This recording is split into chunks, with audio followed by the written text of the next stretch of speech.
Here we go.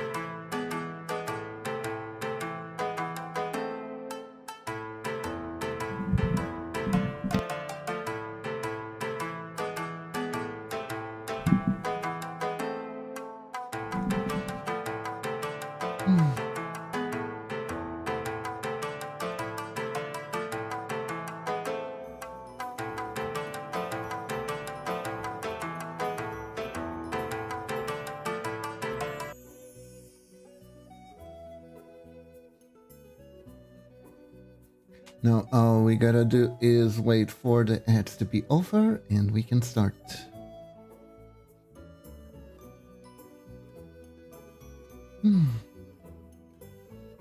Hello Lunatic, welcome to the stream.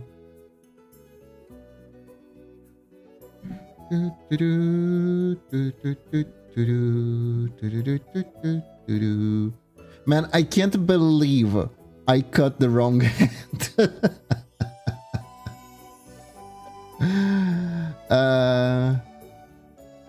That's funny. That is funny. Actually, let me take a look.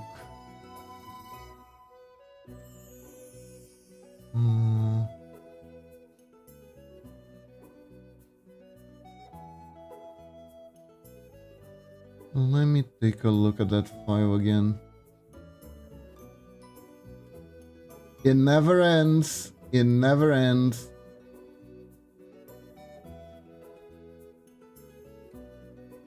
I mean, it's my first time doing a file of that size, so it is to be expected, I suppose.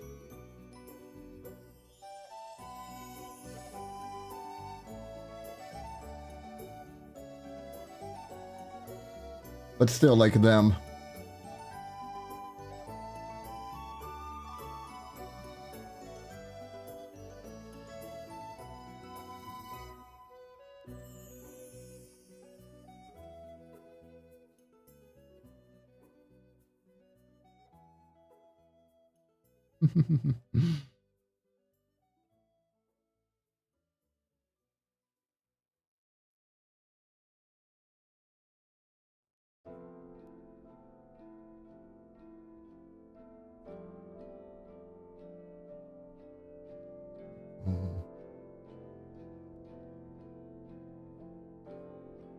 Only ours.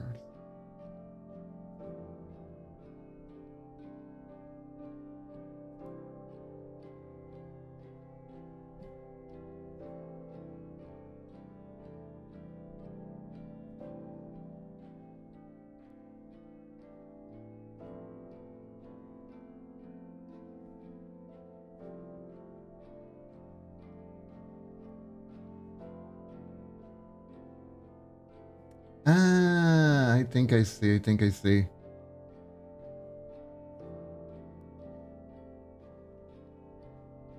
Yeah, okay, I think I understand what what needs fixing. I didn't draw the other hand at all, right? And it would be better if there was a hand drawn there in the back.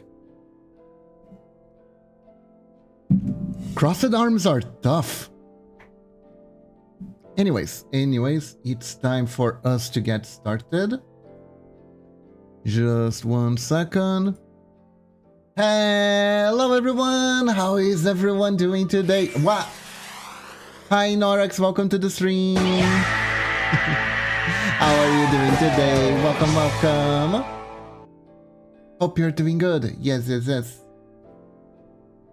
So, today, we're making Pretty Boy over here. What was his name again? Hold up, let me check. Xavier. This guy's name is Xavier. Okay. I am so fucking confused right now.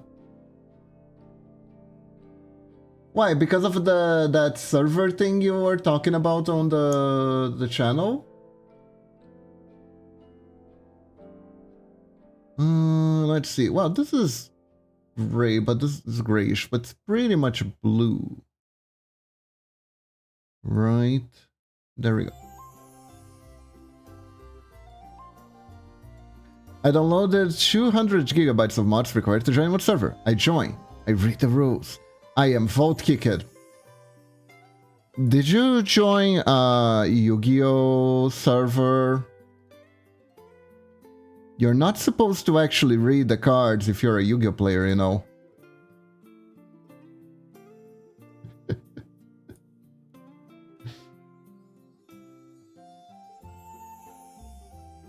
You're supposed to just magically know how everything works.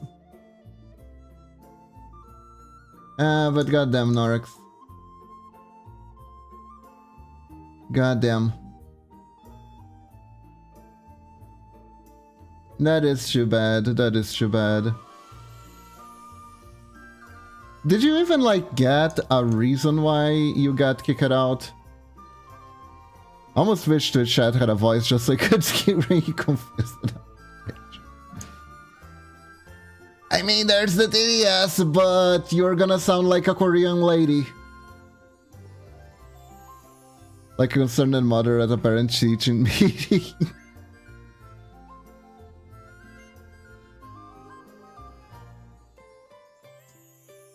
So this one's got like puppy eyes, right?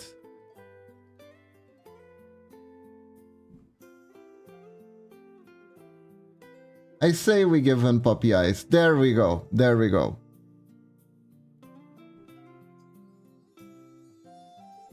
Feel like that works for the character. As far as proportions are concerned, he is smaller than the other two. Best part, I went to try and join another different server. Surely the mods they use can't be that different, right? Let me guess, completely different. Oh god.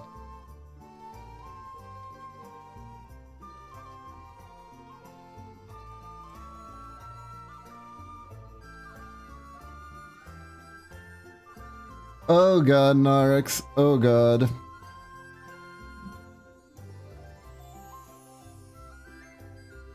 That's, That's something. So, I think we make him 1 pixel shorter than the other two. Because this one seems like the young one. One thing I noticed about these characters from Love in Deep Space is that they seem to follow the boy band tropes. I'm not too familiar with them, but I know there's usually like a younger, sweeter one, and you got an older, more badass one. And you know, it is pretty much like harem anime tropes. BTS returns. The BTS returns. Goddamn. Man, that actually reminds me of something really funny that happened a while ago. I don't know if you guys saw this, but McDonald's was having like a BTS promotion, right? So there were like BTS meals and BTS Subways on McDonald's. And at the same time that they were doing that promo, there was another promo for Yu-Gi-Oh! On Yu-Gi-Oh! I think it was like a collab between Yu-Gi-Oh! And freaking Hello Kitty. And obviously Momochi wanted one, right? And me too. Literally best of both worlds for both of us, right? So we went there to get it, but the lady like glances over at Momochi, and she is immediately like, "Oh, you want the BTS keychain thing, the BTS meal and the BTS keychain and stuff like that, right?" And Momochi's like, "No, I don't. I want the Yu-Gi-Oh thing, please." And then the lady's like, ah, okay. And then when the thing was gonna get, surely must be K-pop. When the woman goes get the meal things, she goes again. And you wanted the BTS meal, right? And she's like, no. I want the Yu-Gi-Oh thing. Are you sure you don't want to be? I love when people go, are you sure, when you tell something to their face? Or is it like, you do not correspond to my expectations of how you're supposed to ask. Are you sure you would like to change your course of action to match what I expect you to do? And Momochi was like, the whole time she was like, is it because I'm Asian descendant? Is it because I'm Japanese descendant? Is that why? That's why she thought I wanted the K-pop?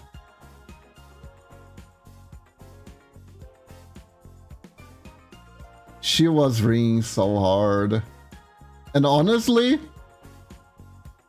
I don't know if that was the case or not.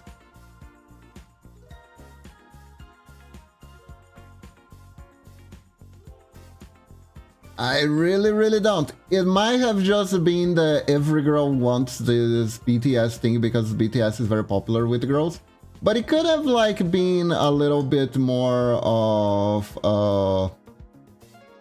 other reasons. We'll never know. We'll never know.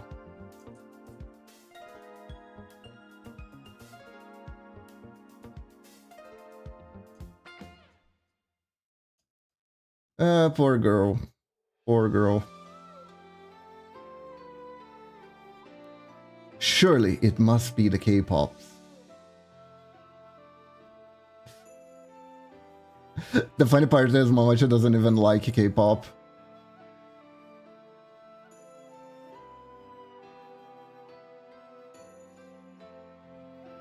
She's not that into the aesthetic.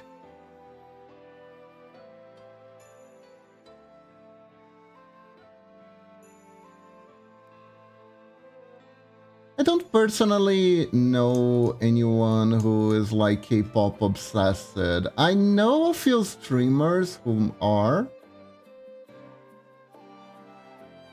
but I never actually met someone in person who is like a huge K-pop stan, you know?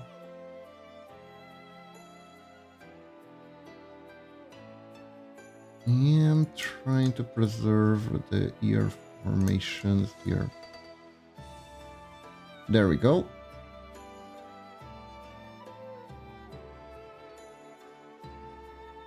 There we go.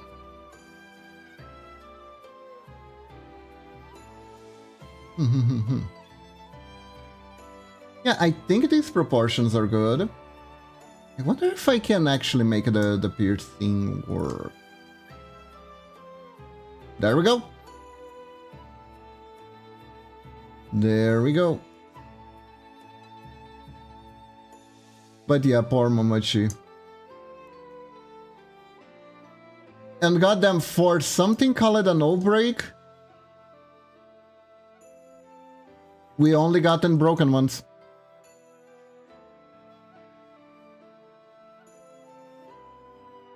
Poor Peach Princess, indeed. More like yes, break. I know. I know, and the worst part is, they are so useful where I live. Like, there even was like, the local newspaper had a whole article about how no breaks are indispensable for the local industry because of how poor the electric power quality is around this area. There was like a little informative of like, no breaks, what are they? Where they live? More at 7.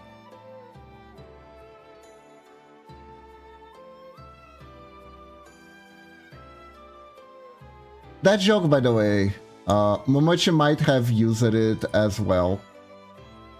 there used to be here in Brazil, there's this TV show called Fantástico, which haunts my nightmares to this day for no particular reason other than it's the last I think the last show I watched before going to bed on Sunday, which meant there was school on Monday. So every time the Fantástico was on, it meant my weekend was over. And there was school tomorrow, which was always like... Now, I don't mind studying, but going to school sucks. The act of getting there sucks. You had to wake up at 6 a.m. to get ready, and it was a mess. But anyways, I digress. So yeah, and the show would have have the catchphrase. It was basically a curiosity show, sorta on the educational side, where they would have like reports on like oddities and different kinds of stuff. And maybe sometimes they would have an essay on different types of people from different countries. So there would be something, they would usually say something along the lines of furries, who they are, where they live, coming up next on Fantástico. Now, Fantástico didn't actually cover furries. That was another news station, but that's for another story.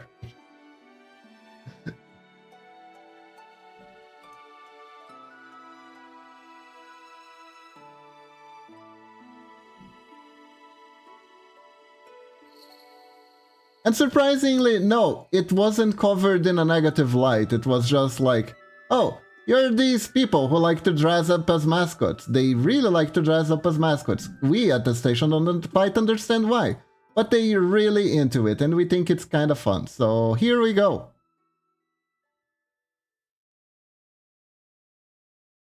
Man, I remember there was... Yeah. I think you can find the video on YouTube. I think the video for that on YouTube can still be found. It's pretty funny. Meanwhile, Yu-Gi-Oh! Got the demon, the work of Satan treatment. Weirdly enough, Yu-Gi-Oh! was more demonized than furries in Brazil. Ah, well, timing, I guess.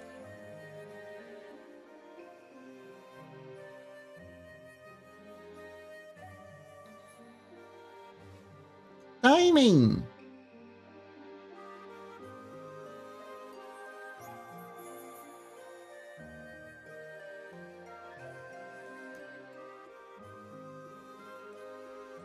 Anywho.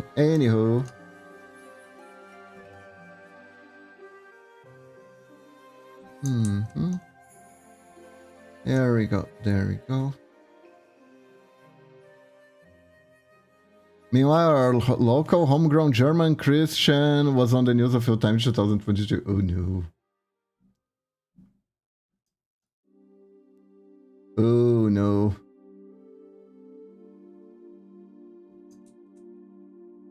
You know, you gotta get the organic, locally produced. Scary. That actually does remind me. I hope your locally produced Christian hasn't gone as far as the actual one.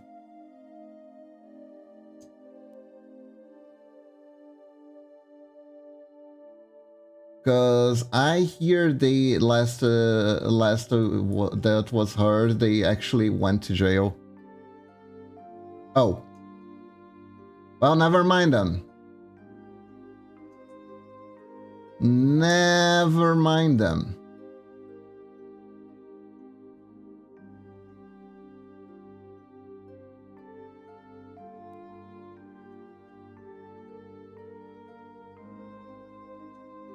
It is pretty sad when people get this lost in life, though.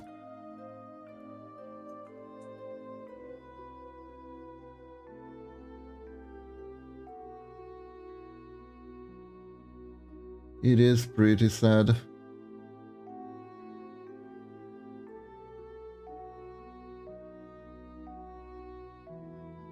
Meanwhile, all the media coverage guy just talked about how he was being cyberbullied, never anything he did provoke his own rather aggressive following.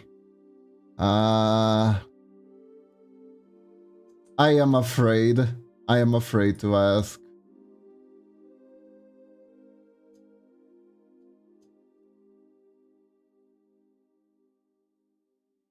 So I won't. Ha. Problem solved.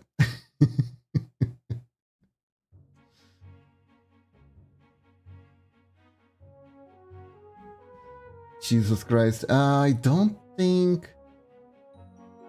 Well, Brazil has its own personal share of oddities. But I don't like keep up with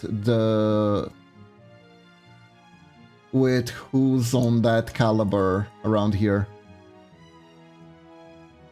Alright. Thank you, Norex. So, chat, I decided to watch an anime that started the season. It was really funny because me and Momochi watched one episode of the anime, and Momochi was like, "Nope, don't want anymore. Nope, this shit sucks. You're more than welcome to watch it on your own. I'm not watching this. Nope, nope, nope, nope, nope." And let me get the name of that anime. Anime season. Tougen Anki is the name of the show. It is a show that you know, when you watch a show and you are like just bewildered by how much the show is using tropes to the point where it's almost literal. You know that kind of show?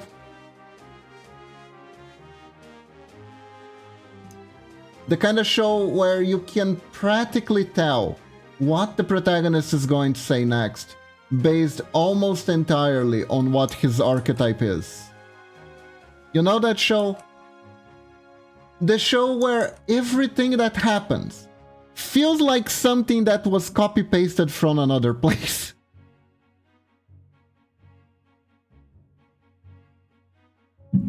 This is gonna be absolutely someone's favorite anime of all time. But for everyone else who has watched anime before, they're gonna roll their eyes a lot at this. They're gonna roll their eyes a lot at this. I do firmly believe that. Firmly believe that. Kiba's watching, pushes up his glasses every time anything happens and says, "Predictable."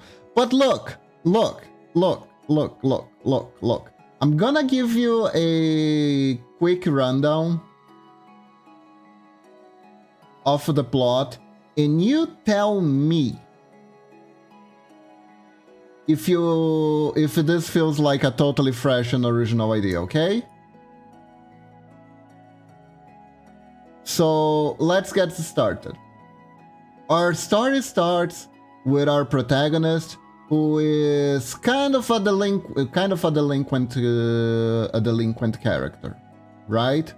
they're... I believe they were fighting like some random gang, and they were tied up. But like they never give up. They're very stubborn.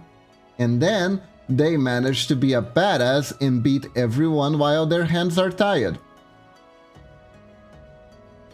But then they get home and their father's like, "You silly kid, always getting in trouble. You should stop getting in trouble. You need to grow up big and strong, and you need to be a strong man," and stuff like that. But then, and the kid for some reason collects guns. He has like a big gun collection. I'm assuming they're all replicas considering gun laws in Japan and the fact that the kid is like 15 or something. But he is like a gun nut. Right? Thankfully he doesn't run with guns. But at any rate. But then, suddenly, something bad happens. His father is like, "Oh no, kid, you have to run. They have come." And the kid's like, "Who have come?" And the father's like, "I don't have time to explain anything. You need to go." But then the guy comes and the kid ends up getting kidnapped by some weird fog jutsu thingus. And then he is taken to a warehouse where he is tied up by what seems to be like some weird iron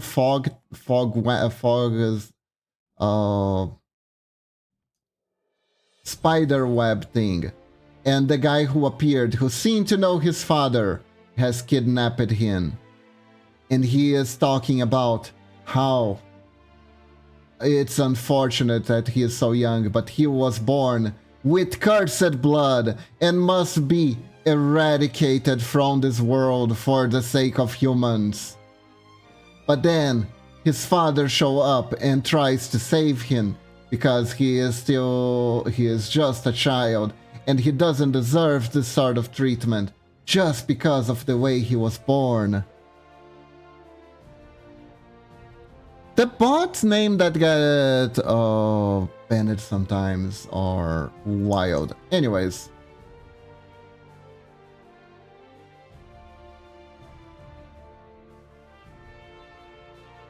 So then, the father comes to save him and he starts fighting the guy with superpowers similar to his own, while the kid is screaming, "What is happening? What is happening?" And then the father gets distracted because the guy decides to use a slashing attack that is going to fly towards the kid. So the father takes the whole brunt of the attack and starts having a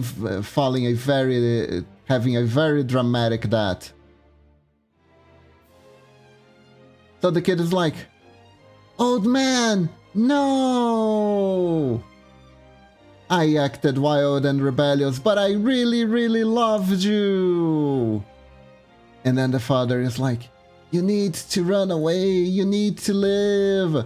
And then he gets enraged and he breaks free from the thing. But now, instead of the normal character, you have a demon-like character that has tentacle guns coming out of his arms. Oh my god! It's like he awakened some sort of super form. That's Berserk or something.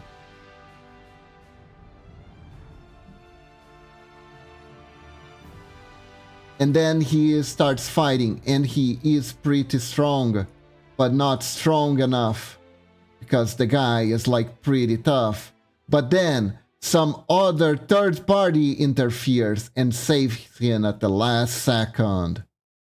And now he needs to understand more about what his father was trying to tell him. He was trying to tell him about the blood of The blood of Oni and the blood of Momotaro. Ah, and that's the plot. Basically, is you know the story of Momotaro, the guy who was born from a peach and then traveled to an island and beat up a bunch of Onis there. Yeah, so basically the idea is that there are the descendants of Momotaro and the descendants of Oni. And the descendants of Momotaro hunt down the descendants of Oni, and they're trying to eradicate the descendants of Oni once and for all. Listen, I'm really sorry that happened, but look at this chair. Ooh, it's a spinny chair! Oh, that is so cute! What a cute spinny chair! Ah, that's adorable.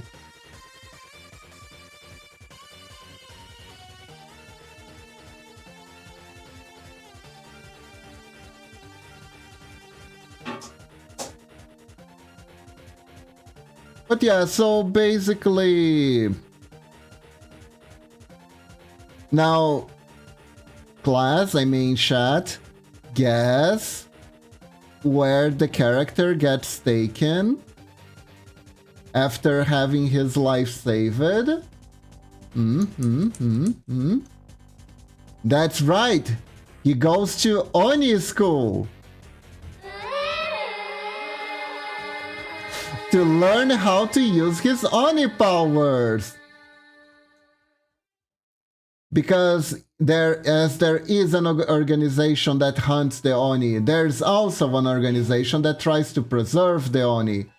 And the protagonist's father used to be part of the Oni hunting organization, but then he changed ways and joined the Oni Preservation Association. Both of these, by the way, they are extremely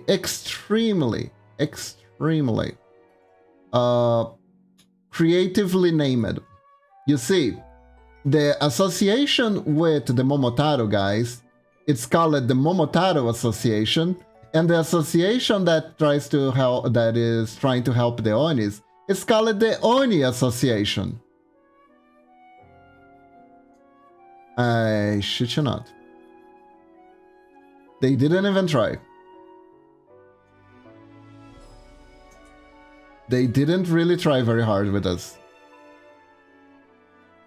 On the bright side, it's a very straightforward anime if you don't like to pay too much attention. Everything that happens is very straightforward. A bit too much for my taste, but yeah.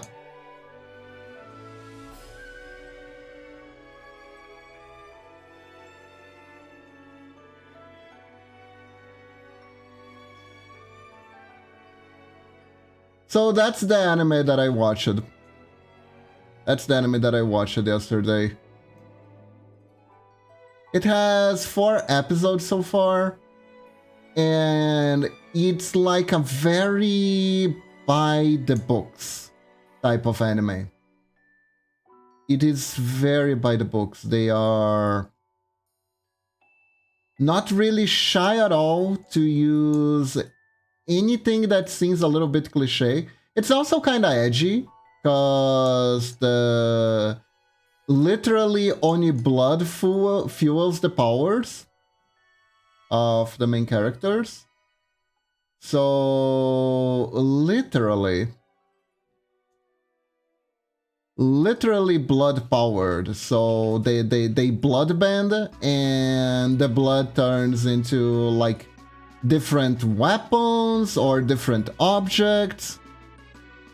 Yeah, they can't donate blood. They can't. The blood would kill them. There was, and like, it was kind of funny. Because like the bloodband thing is definitely follows like Bankai rules. If you watched Bleach, you know what it is. But basically, it's that thing where, ooh, your your weapon and superpower is a reflection of your soul kind of situation thing going on, you know? You know that spiel? And the protagonist's powers is guns. Because Kid is Texan, apparently. I'm not being able to get this quote quite right. Hold up. I want to get the detail of this, but of course I'm doing it really damn wrong. I think we need to lower... Yeah, we need to lower our standards a little bit here because we're not gonna be able to do too much detail. It's gonna end up looking weird instead of looking cool.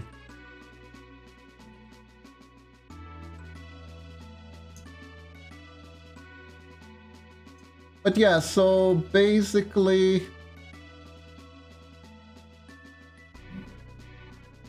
That's the anime. That is the anime.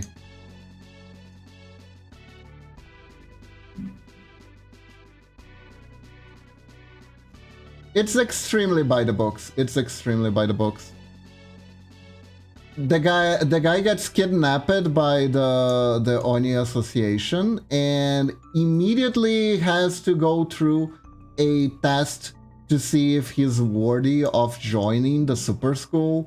Kind of like My Hero Academia, where they like make up some bullshit test which the character has to figure out by himself what the frick the people want him to do. He has a quirky teacher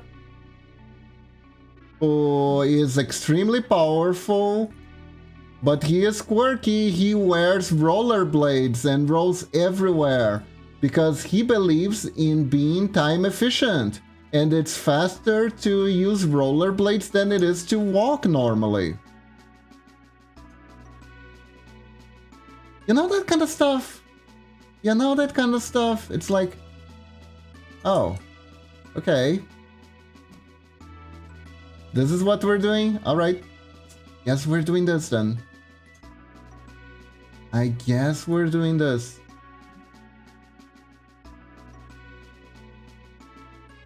It was a very weird show. It was a very weird show. There were some interesting moments though, not gonna lie.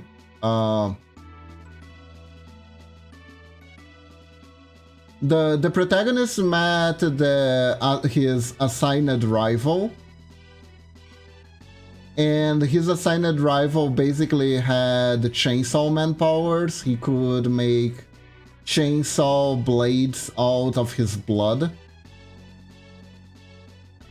Right? Flashing! I'll make the... Ow! Don't worry, I am gonna make the underwear. It's fine. No flashing. Okay. I don't know. I'll make a boxer or something.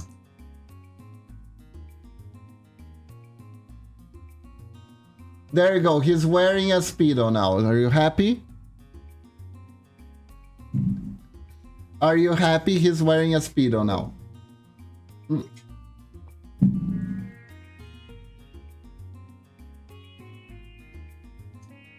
Gonna make him wear panties. There, now it's decent. Perfect.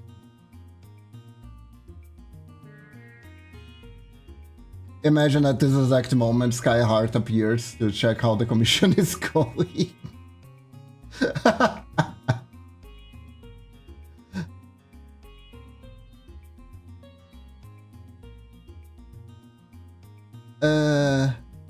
Okay, let's actually do the pants now.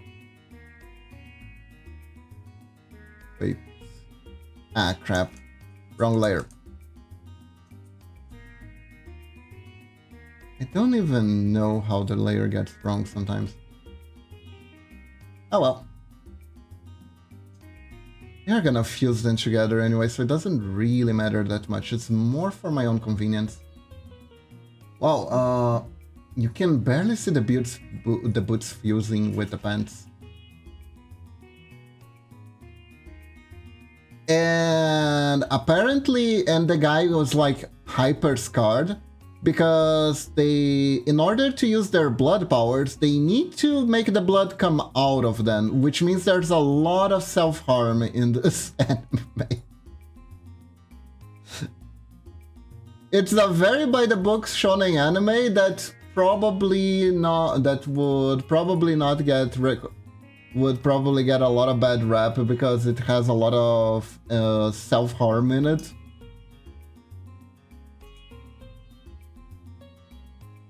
So maybe if anyone notices this anime exists, we might have controversies. On the bright side, I don't think anyone will notice this anime exists, so probably not.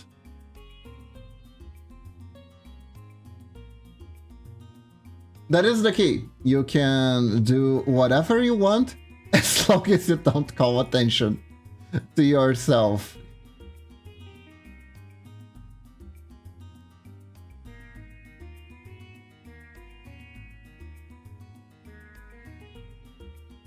That is the key to success. Your media can be as problematic as possible as long as it's not popular.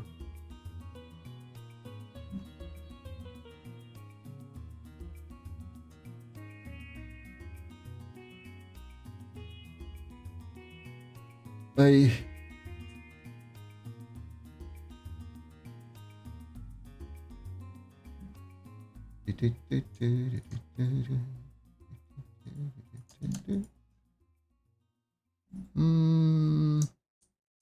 Yeah, I don't think I can make the white belt quite work. I can make the mechanical hand darker.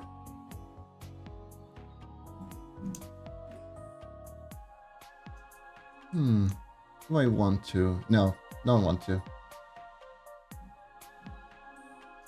We're still in the stage where we're trying to figure out what parts of the design work with pixel art and which parts of the design don't work with pixel art.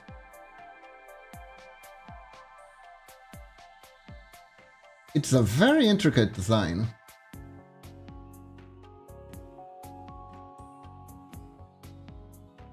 Maybe I could do it like this. Sort of works. But yeah, it's strange show. Strange show.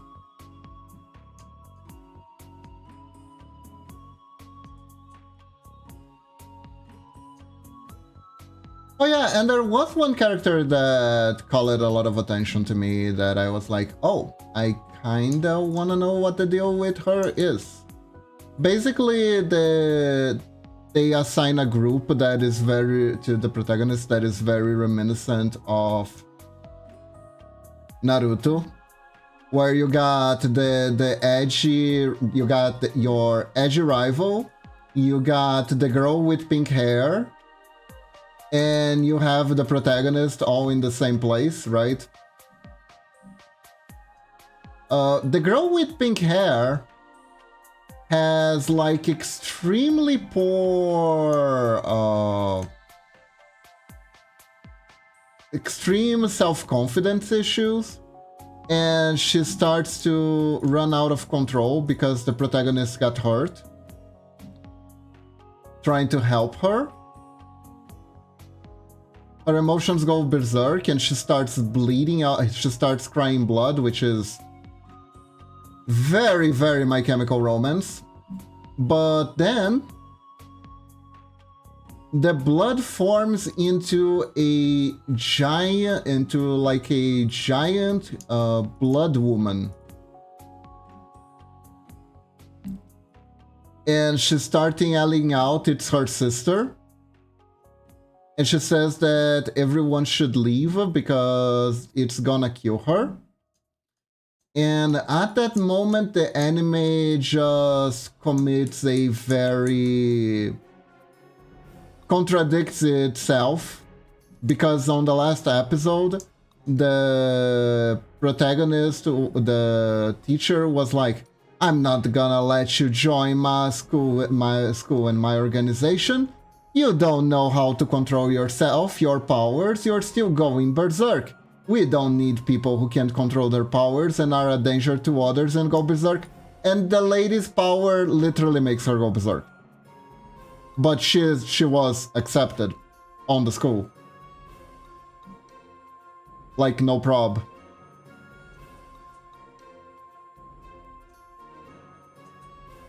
Like, what the fuck?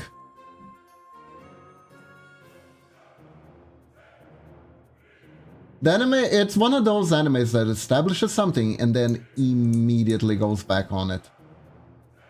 Like, immediately goes back on it.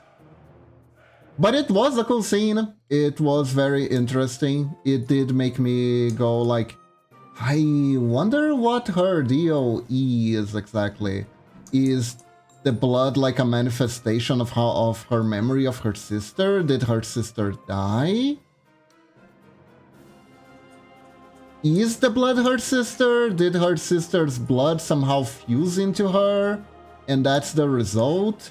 What is happening with this girl?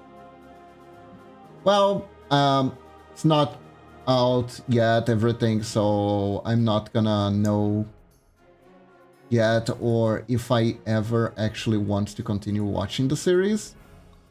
But like, kudos. The show made me ask a question. The show made me ask a question. It wasn't about the protagonist, it wasn't about the protagonist's journey, which I'm supposed to care. But the protagonist has a very standard revenge arc because his father died trying to protect him. And now he hates the organization that of the Momotaros and wants revenge on all the evil Momotaros.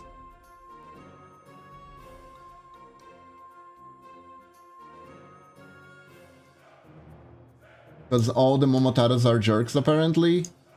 And they experiment on Oni even if they're children. So they're bad guys.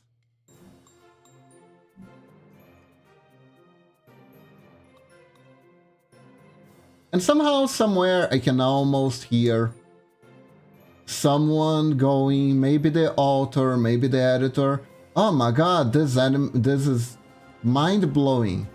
The Onis are the good guys and the Momotaros are the bad guys? No one has ever heard a story like that before. So anyways, watch Clevatas, it's a much better show.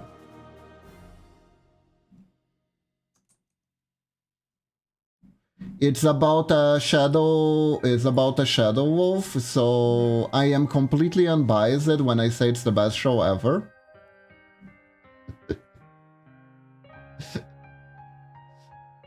It's about a giant shadow wolf who's awesome.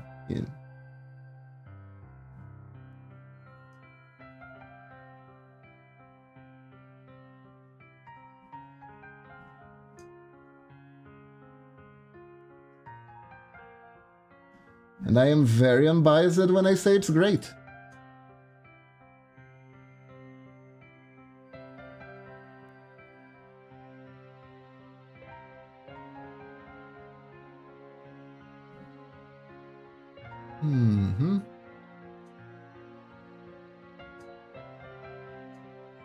Maybe... and do a little bit of this.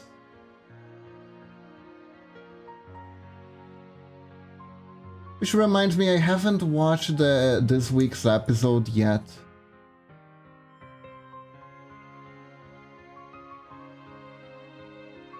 Because I was very tired on the weekend, and sometimes when you're very tired, you're just in more of a... watch a let's play and turn off your brain kind of situation. You know?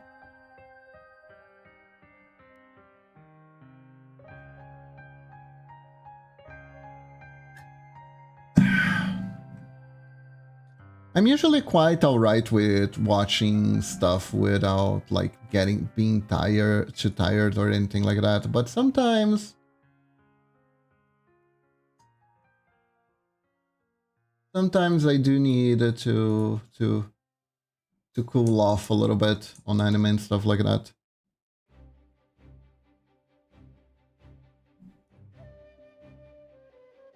So why did you watch the Oni one instead of watching a good anime, Kiba? The answer to that's very simple. I keep the good anime to watch with Momochi. And I keep the crappy anime to watch on my free time when I feel like it.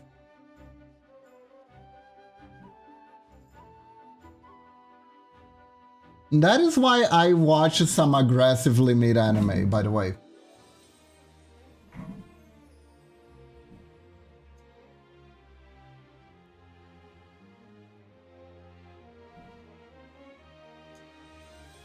That is just a little quirk of mine.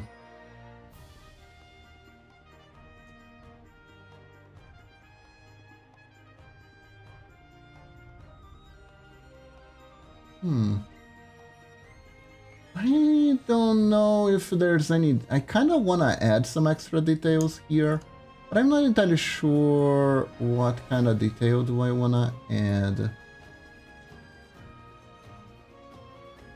And do the boot like this. I can make this a bit darker. Maybe like this.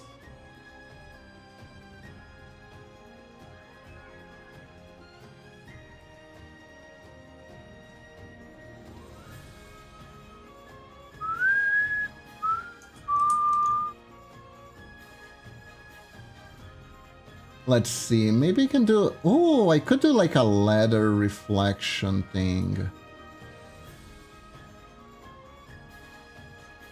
That could look cool.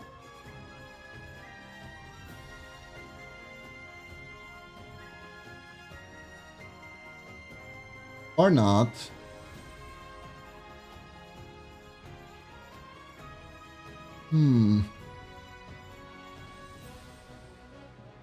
It's complicated. It's complicated.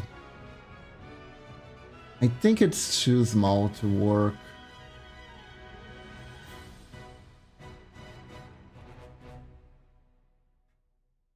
Yeah, I think it's too small to work like that.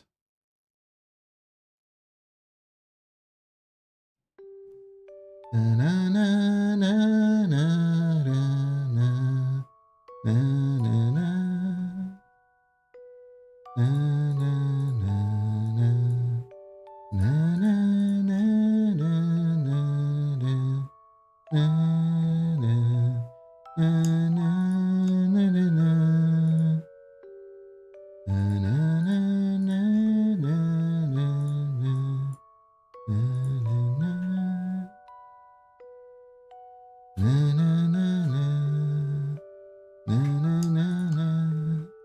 Na, na, na.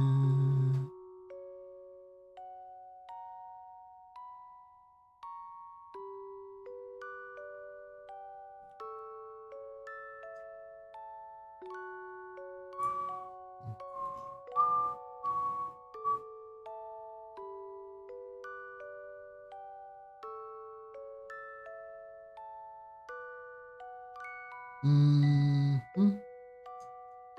Okay. Okay,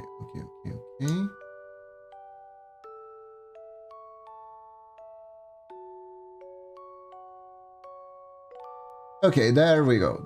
I think this is good.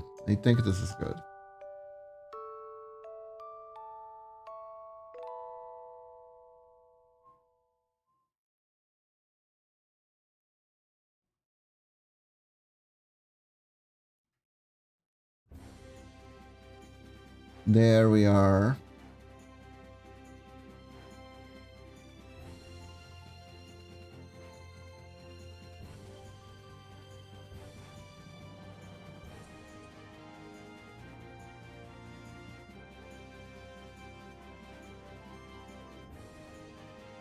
And the final part. Arma Reforger broke me and my internet. Arma Reforger? That the name of the game that you were trying to join that everything was blocked? I got like Kaiba cult vibes from him. Definitely has that, doesn't he?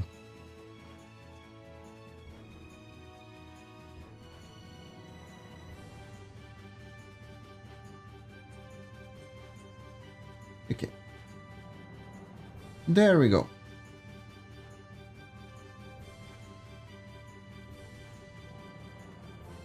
Now I'm just gonna fuse these layers up.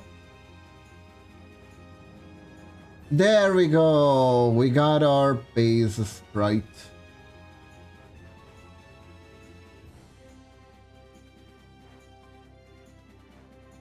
We got ourselves a base sprite.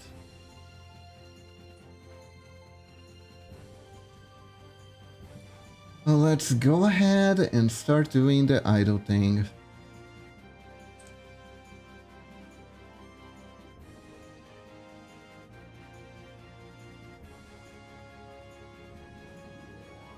So from 1 to 2 is basically just this.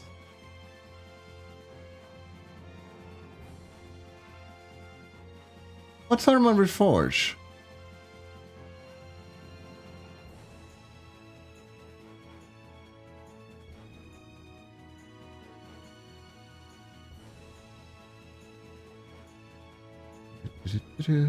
I joined the second server, was made to join the Discord team to read the rules, speed read the rules, pick it up a team, spawn it, ran the arsenal. Watch a guy fire a Stinger MI8 gunship and annihilate it, pick into my loadout, walk it 3-step, match ended. I see. Of course. Why would it be any different? So, were you at least able to join another match?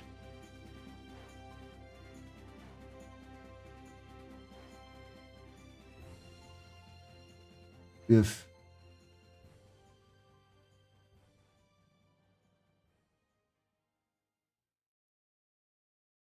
Hey cutie kitty, welcome to the stream. How are you doing? Welcome, welcome.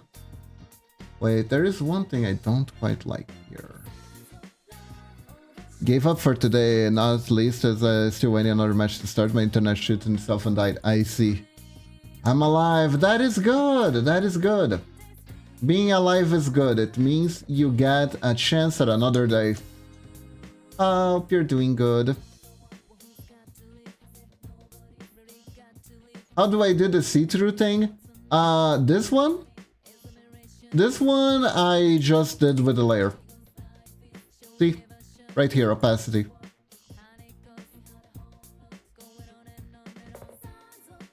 Very simple, right? That's the easy way to do it. You can also set up the transparency here. Let's see. Let's say I want this color to be transparent. If you go here and click here, it's transparent now. See?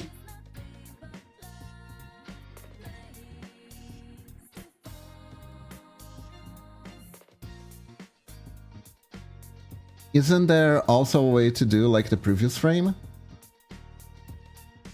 Previous frame? Ah, yeah. It's the onion. It's right here.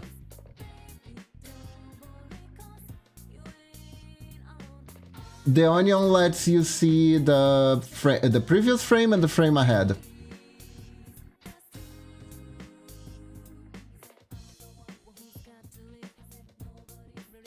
It is very useful when you're making animations.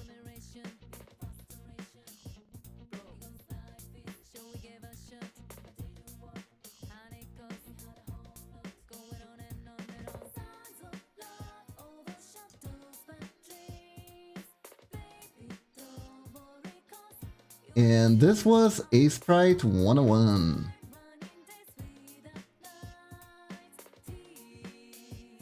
There we go. That is indeed the one I was looking for. Nice. Glad I could be of help.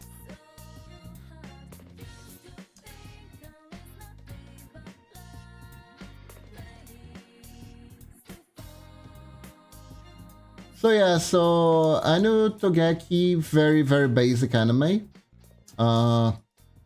I would be eating at the palm of the altar if I was younger. I know myself. I know who I was. I know I would be like, oh my god, this is the coolest thing ever. I'm gonna try and do some work since procrastination has literally kicked me out of my internet. Alright, Norex, have a good luck doing your work.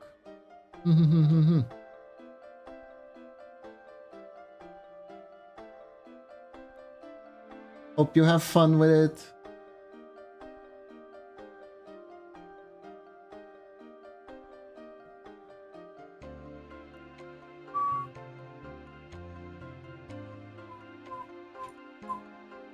I think I want this one. Yeah, let's go.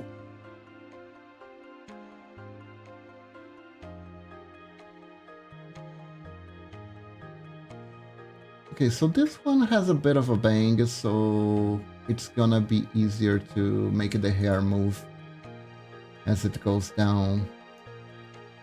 So let's do that.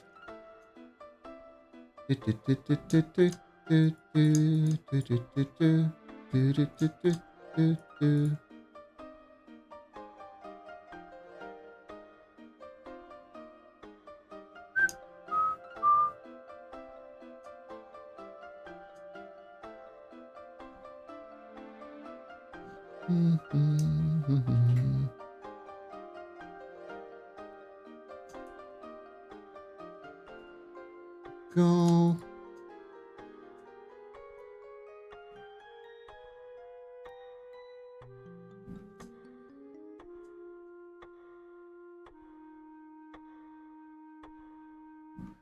Here we go.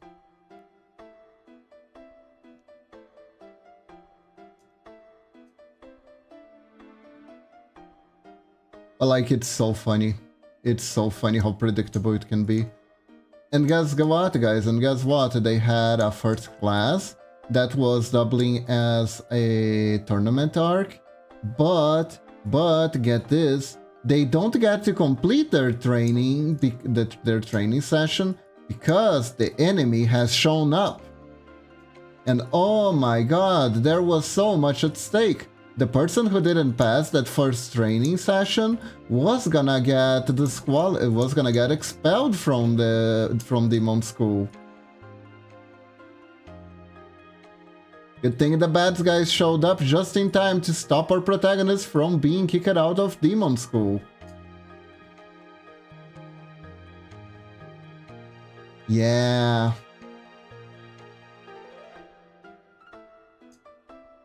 You know what anime was actually pretty good, but got like very little love and respect? Iruma-kun.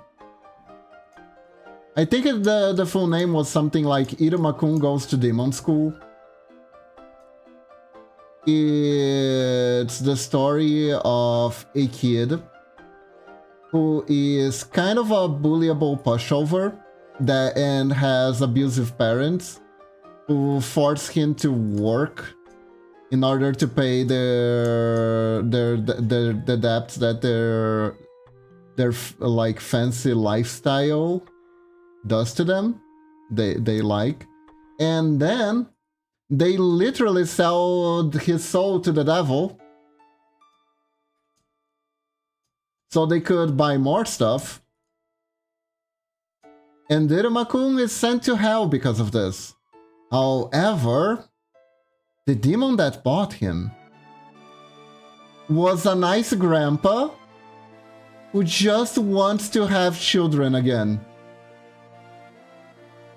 So he bought a human to be his adoptive son. And he is super nice. He gives him like everything he ever needs. He gives him a cat butler. It's a cat guy, but sure, that's good. That's good too. That is good too. You get a deadpan cat boy butler. That's a win for me. There's only one catch though. Kid needs to go to the demon school in order to blend in demon society. But it's not too bad. Like, his demon adoptive parent is a very powerful demon who happens to be the principal of the school. Nothing bad is gonna happen to Iruma-kun as long as he's around. Sure that the school anthem is literally "We're gonna eat all the humans, we're gonna pick their bones apart, tear their heads from their bodies, and drink the blood from their skulls." Sure, that is actually the lyrics for the school anthem. But everything is gonna be alright. Everything is gonna be fine. It's a comedy, by the way. It has a very a humor that is very close to Disgaea games. It is really, really fun. The budget is horrible though. The budget is atrocious. The budget for the show is atrocious. As a very low budget show, unfortunately. So you kinda can't expect too much from the animations, unfortunately. But it's kinda cute, it's kinda well written.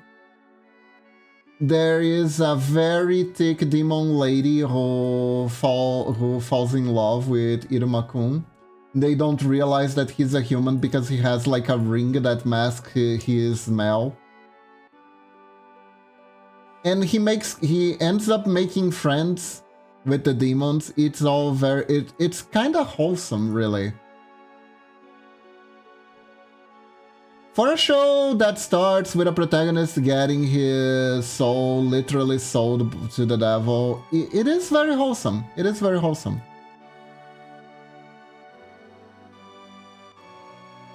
It's a neat little show. I'd recommend it a lot.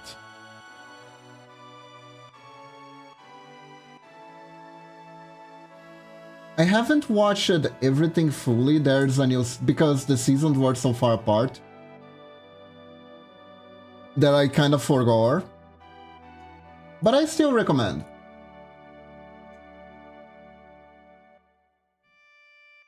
I still recommend. If you wanna watch a show with a demon school, I think that one is way, way better than the Oni Blood one.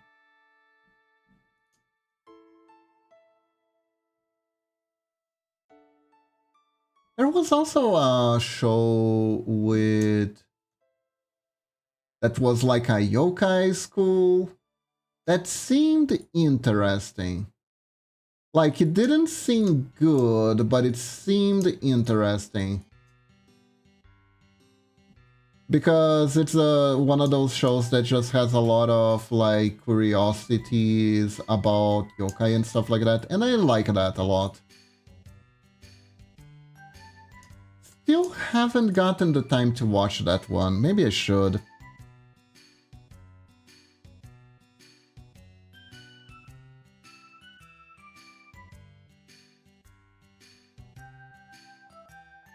I do like me some yokai stories.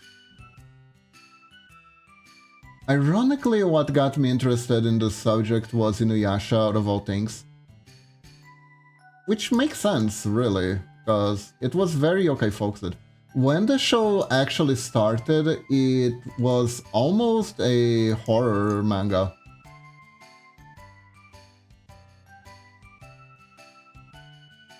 Because it was about identifying the yokai of the day and how to beat and figure out a way to beat them. To get the MacGuffin jewels. The Jewels of MacGuffinness.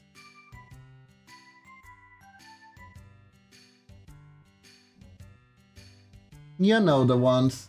Yeah, those ones. Okay, so I'm gonna need to do this. There we go.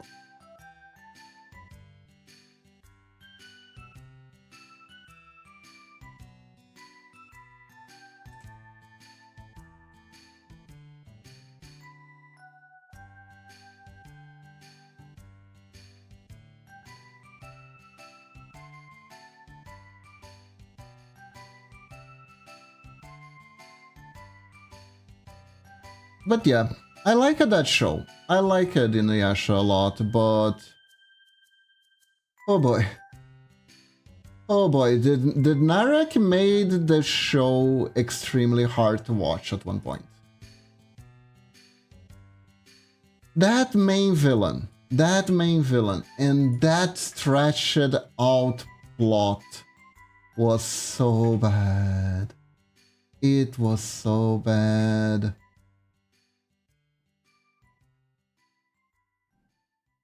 The plot was so stretched out you could practically see through it. It was stretched to 10, unfortunately. I remember picking up the manga and just reading it and then yelling at it, end! Just end! End! I don't know if you guys ever had the similar experience with Inuyasha. Because that was my relationship with that manga. It was like a love-hate relationship. Very much a love-hate relationship.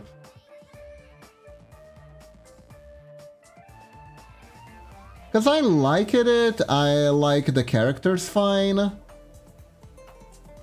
But at the same time, I just wanted the story to be over.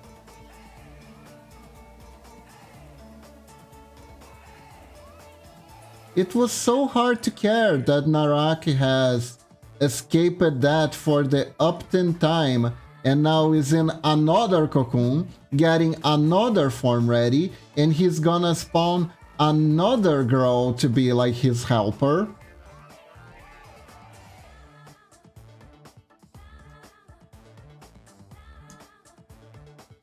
And then, oh, here comes Kikyo again. Oh my god, is Inuyasha gonna abandon Kagome for Kikyo? It seems like he's gonna do it this time. Oh my god, the drama.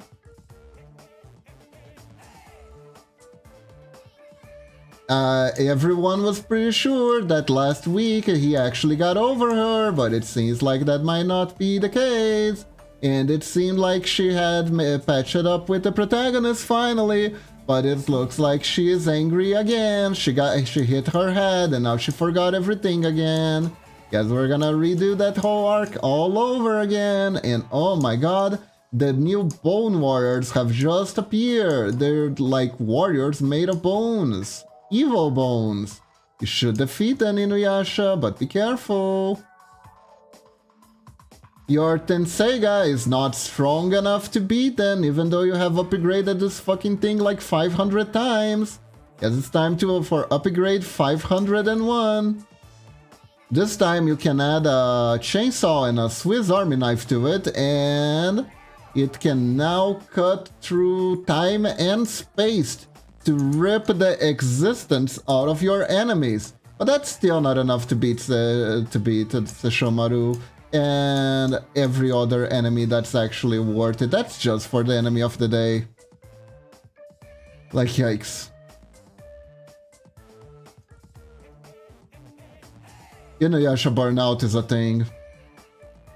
Inuyasha burnout is a thing. Inuyasha burnout is a thing. So anyways.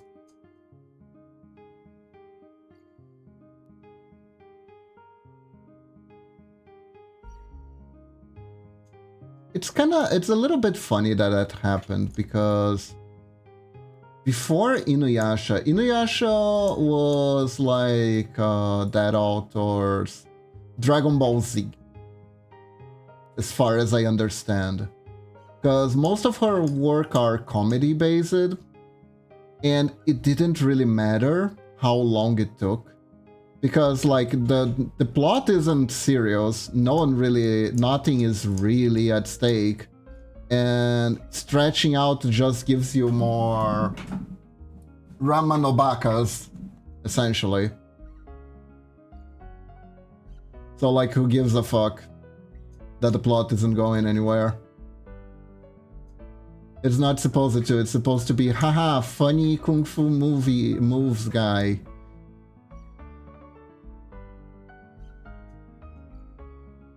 Can't understand it, Tsunderes.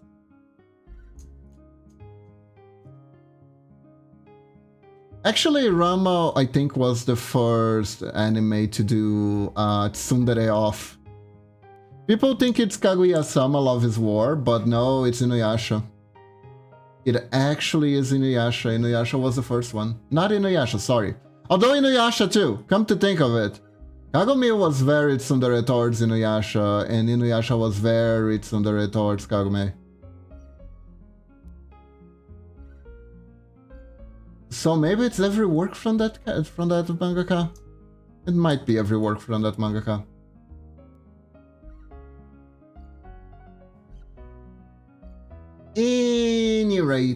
At any rate.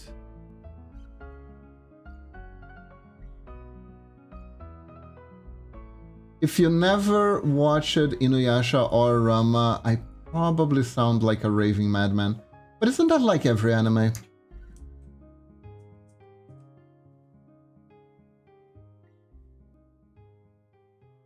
Anime is great, anime is fun, anime is good, but like sometimes it is very hard to it's very hard to not sound like a lunatic when you're trying to explain the plot to someone who never watched the anime before.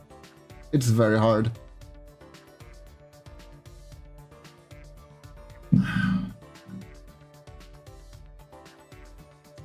So you're saying this kid was abandoned by his father, so he decides to join a mercenary organization that fights people around the world, equipped only with a fishing rod.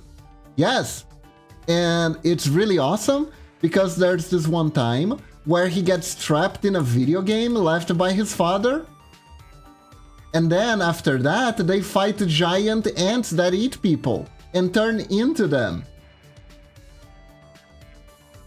Are you feeling good?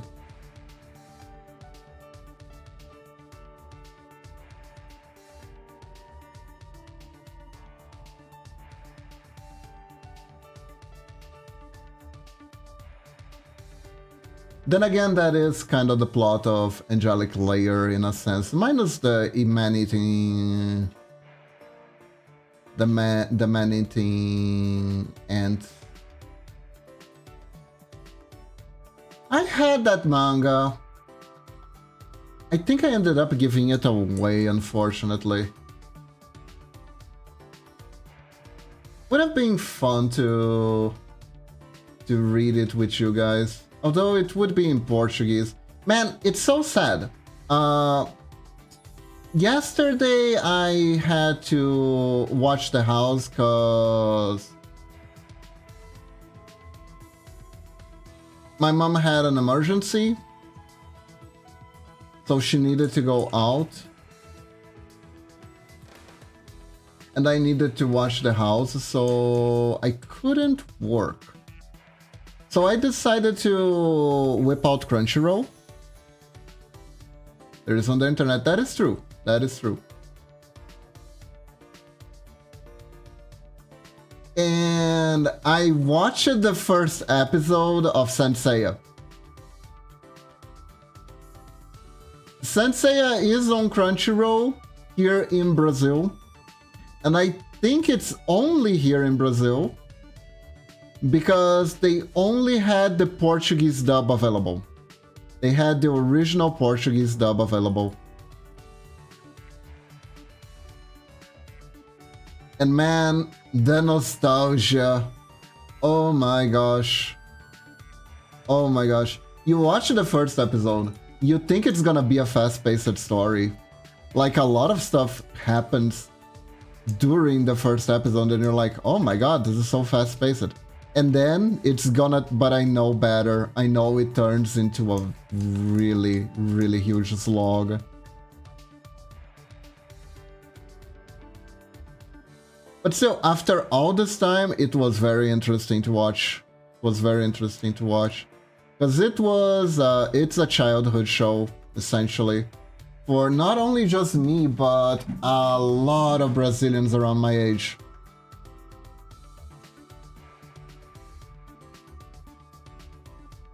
It is super nostalgic.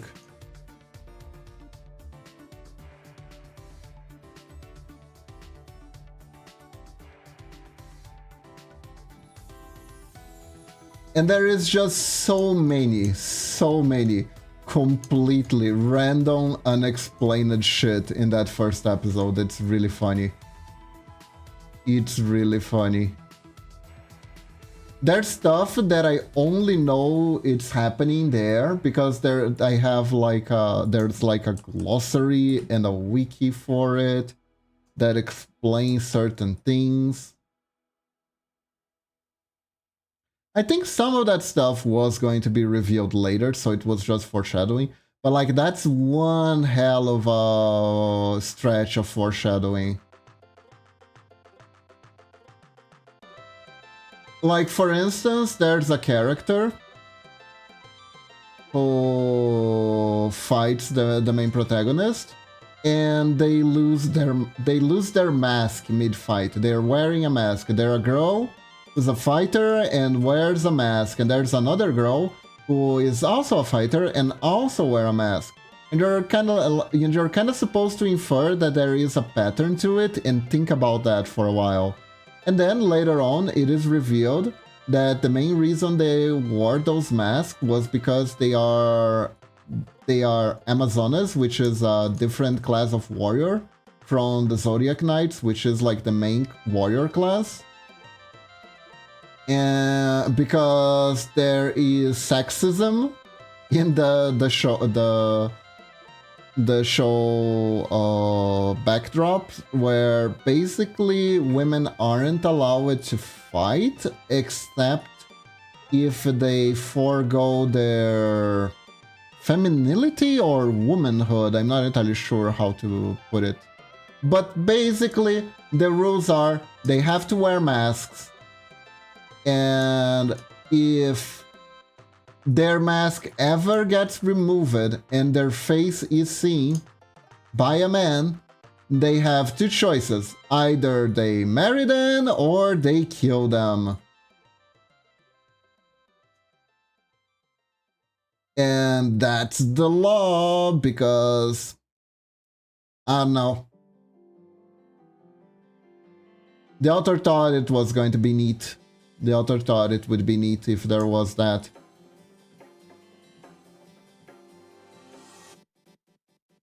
So basically they set that up on the first episode,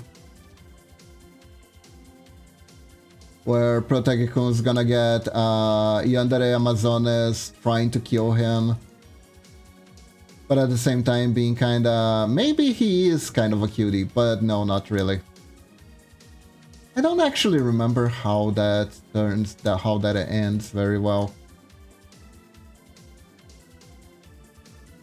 All I know is, like most of stuff that is like that, there is the question of, okay, so what happens if two people see her face? Does she have to marry both of them?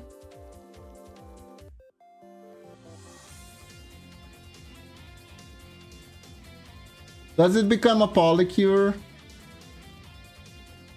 Polycute? Polycule sounds like a shoujo magical girl stuff. Pretty girl polycule! I have 3 boyfriends.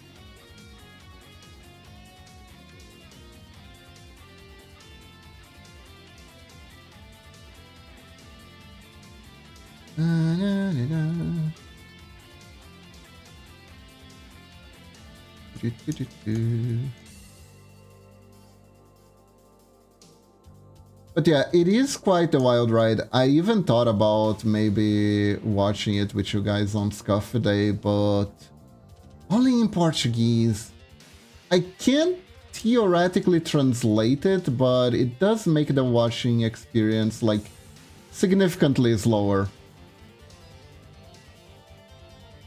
And the show is already slow enough as it is.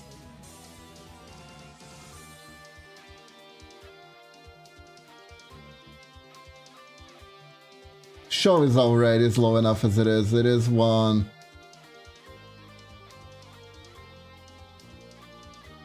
The pacing of old anime is amazing. It is amazing. I know that Dragon Ball Z gets the bad rap, but it wasn't just Dragon Ball Z. Every show of that type was like that.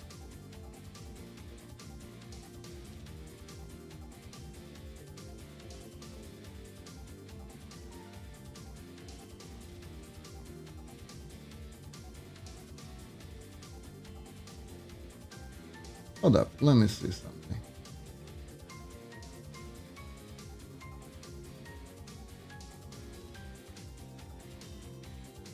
Huh. Okay, so why is R so short?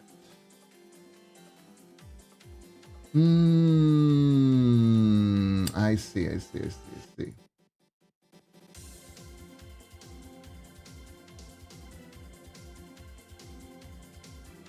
think I understand.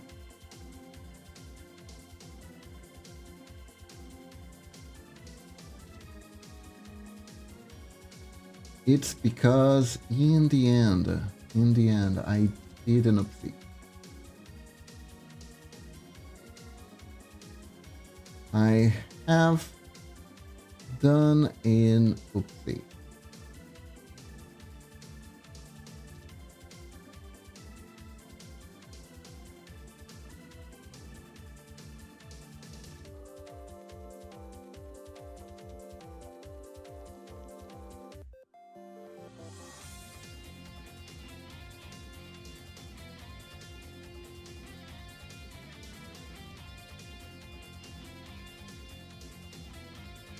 Right? Yeah, I done an oopsie.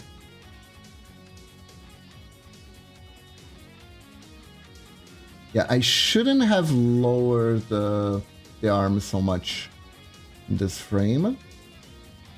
Should be a bit higher.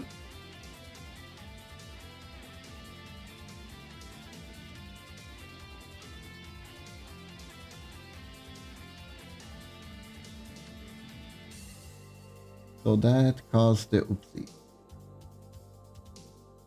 There we go.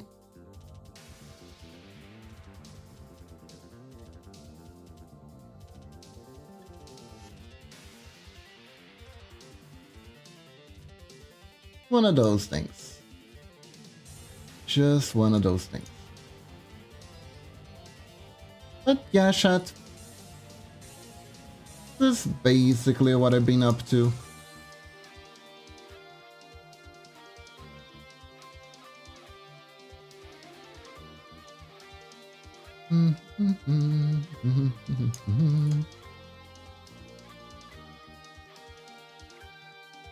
Oh yeah, we did went out of town over on the weekend.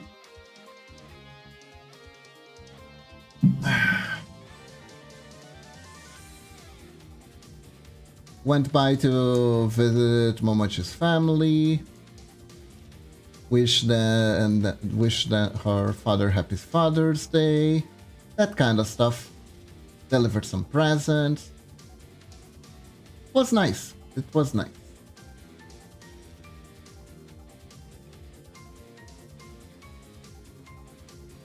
Had a lovely time there.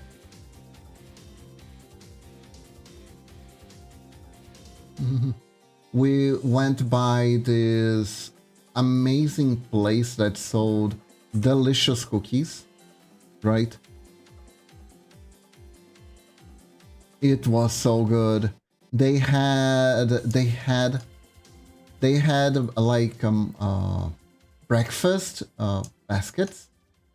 I don't know if you guys have that. Is this a thing? Are breakfast baskets a thing where you live? Where it's just a basket filled with goodies that you can eat on breakfast, but you really shouldn't eat everyone at once on your breakfast because it's gonna get... You're gonna get like a tummy ache. Because it's a lot of stuff, but it's like really good.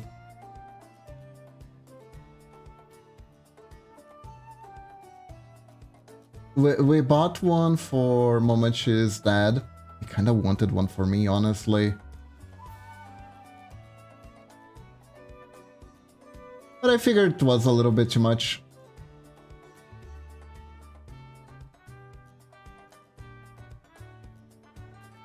So I got myself some butter cookies instead.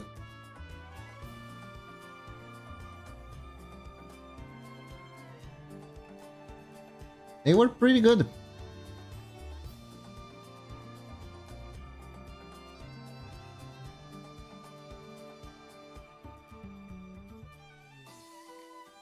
We got some too for Momochi's sister, and she immediately like, oh cool, a new sewing kit.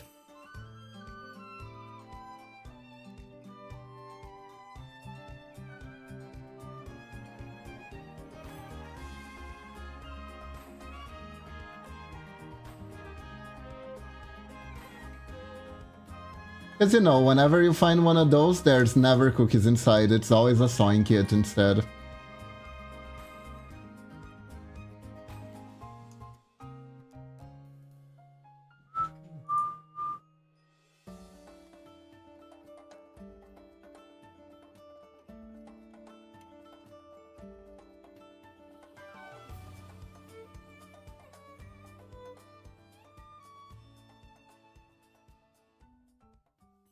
There we go.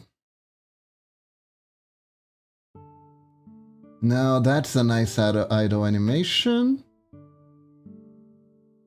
Just gotta fix this frame here.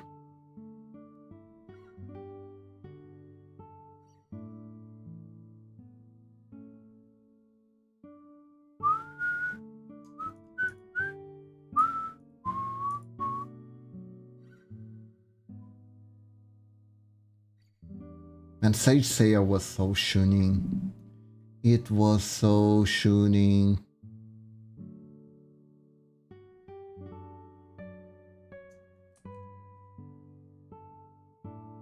Like goddamn.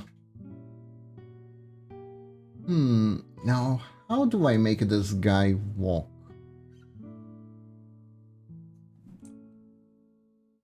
This one's kinda interesting. He's kinda like a Phantom Thief musician sorta person. Let me see if I can get the video real quick.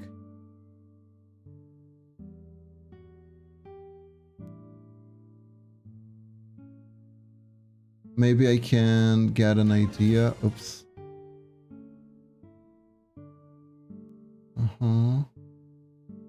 Okay, so he is kind of like cool assassin type with a sword.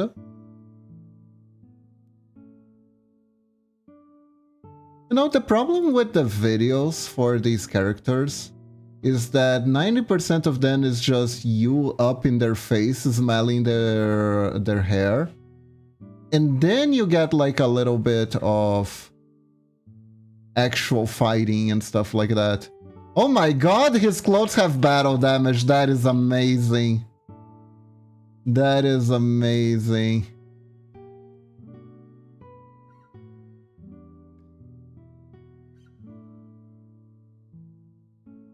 Combat-wise, as far as it goes, he is like, I am very dignified kind of person.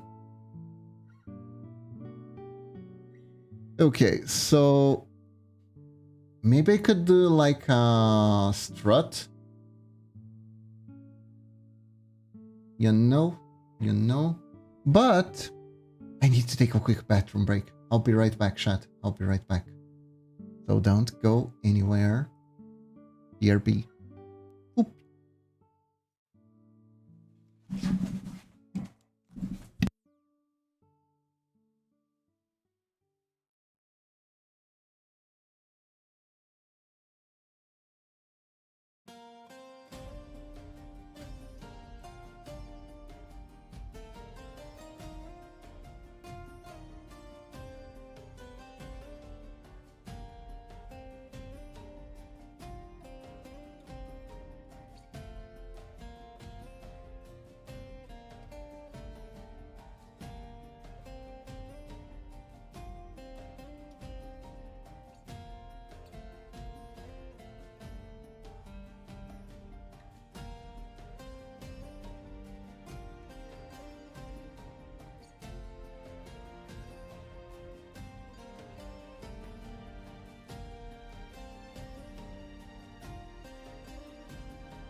Okay, we are back.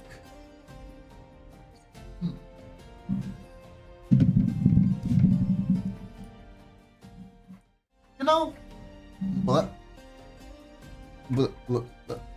there we go. Another day, I saw something that I thought was really, really interesting. I saw a clip of a VTuber talking about how the way people, the model that people see tends to reflect how the VTuber slash streamer is treated by them. So mostly their theory was regarding chibi models, right? Where if you have a chibi model, people are more likely to treat you. They just went like that, so I'm gonna guess and assume they're gonna treat you like you're more childish. I think it's the extrapolation.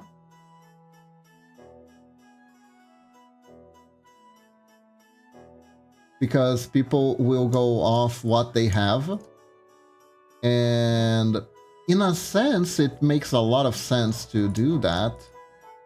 Because it is one very unique thing about being a VTuber is that you literally get to choose how you present yourself to other people, right? It is entirely under your control how you look as a VTuber, which is like a really fun thing. It's like one of the most fun aspects of being a VTuber. Is like you get to pick how you present yourself to people. If you want to present yourself to people like big titty sexy, you can. If you want to present yourself to people like a cute waffle puppy, you can. If you want to present yourself to people like and hot anime boy, you can. If you want to present yourself to people like old anime guy, you can. Like, it is. There is a lot to tap into that. There is a lot to tap in that regard.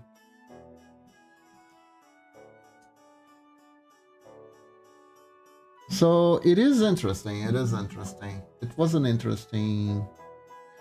Weirdly enough, something that I knew, but I didn't like thought about it much. It made me think about that a little bit more. It did make me think about a little bit more. And there is me, who want to portray myself as accurately as possible, but with cat ears and tail. Perfectly. Exactly.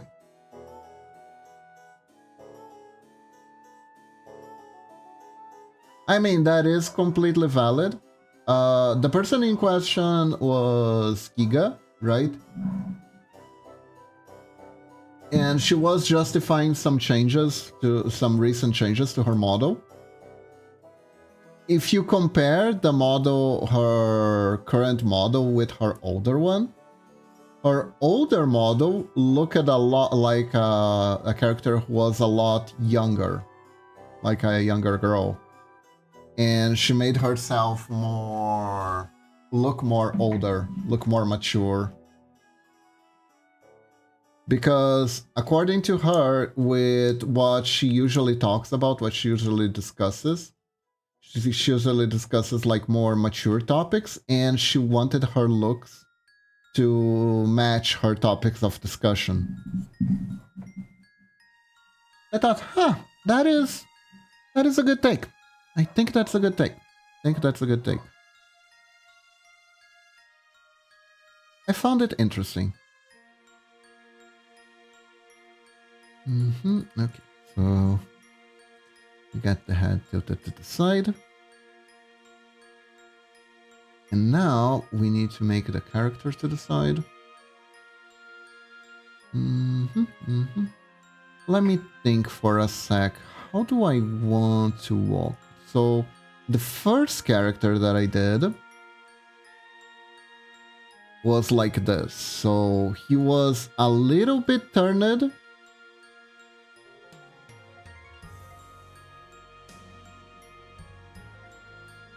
I don't know why the frames don't seem to fit perfectly. But I swear they do in the final version. I'm pretty sure. Hold up. I'm actually gonna check. Did I accidentally delete the walk cycle? Anything in the walk cycle here? Nope, the walk cycle here was perfectly. I have no idea what's up with that. Anyways. But yeah, this was the first walk cycle that I did. Then the second one I did with the character more turned to the side.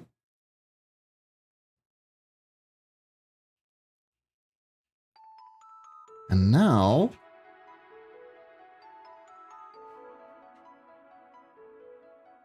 theoretically I could make one with the character completely turned to the other direction, but like, why would I do that?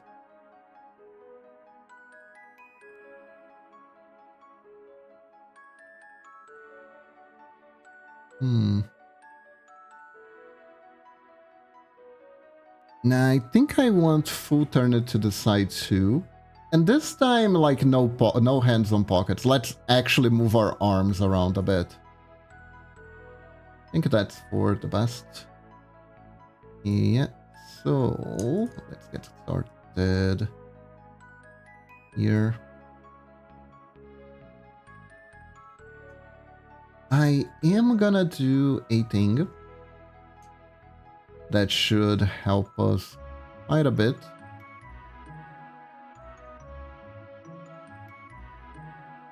I am going to pretty much delete the body.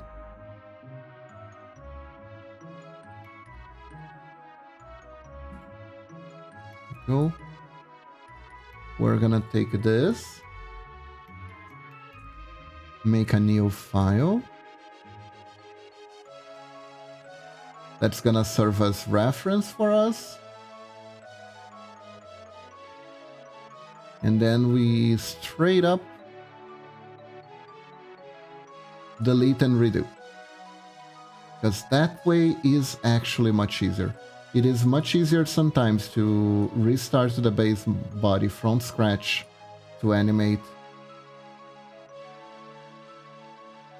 than it is. But however, I should still keep this line here so I know how tall he is. And now we go here.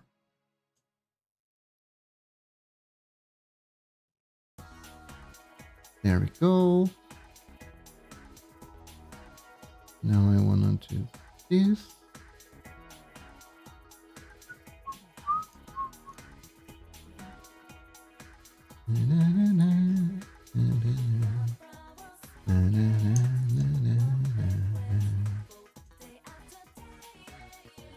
So this part here is gonna be the vest. So here we go. Gonna take this here. At the body.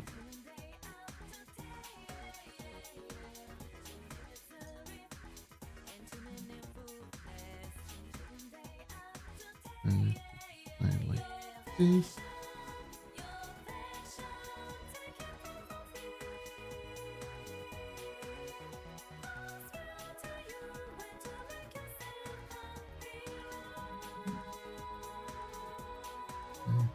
Here.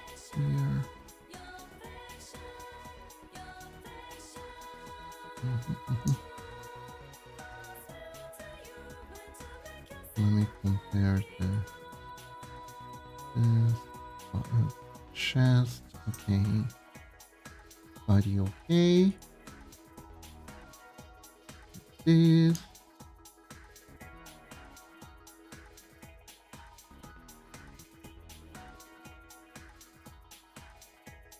I get the leg.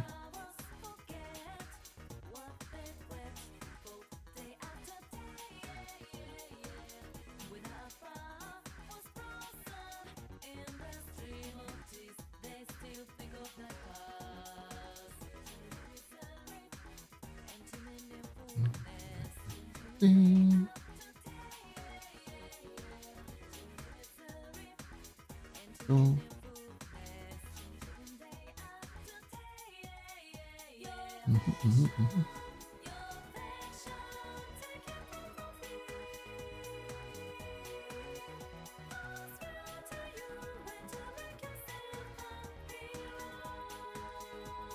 One leg walking forward.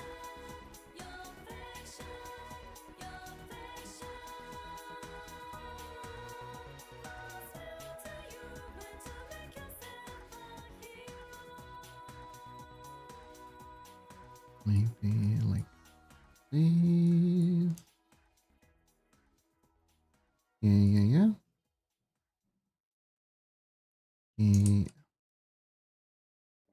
Here we go. Wait, where's the music? I forgot to turn on my own. The music is playing. I'm just the one who's not listening to it. There we go.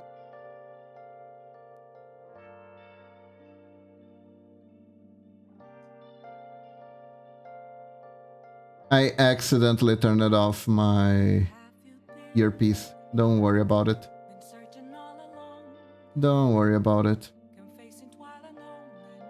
Not earpiece. Earpiece is like the hearing aid for old people is another way of saying that. That's not what I meant. I meant the headphone. I'm kind of old. I'm not that old. Thankfully.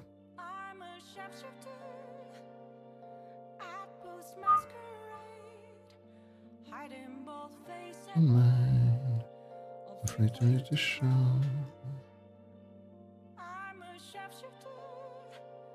What else should I be?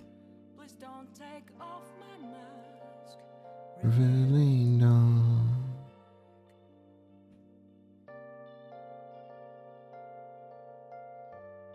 Okay, so this is gonna be our first frame.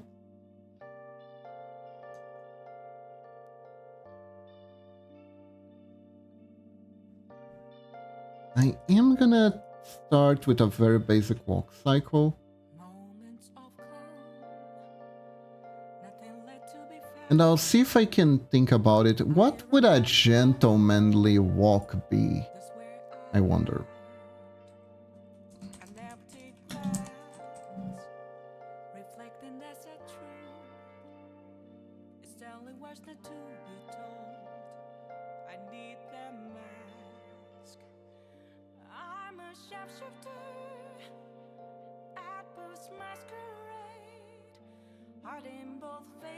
I have no idea.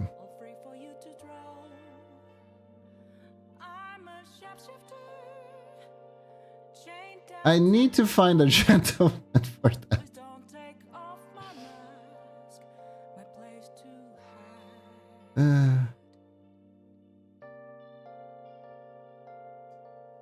I think I go sleep now. Hope you have a good stream. All right, Lunatic, have a good one. Thank you for the pets. Thank you, thank you. I really appreciate it. Have a good one.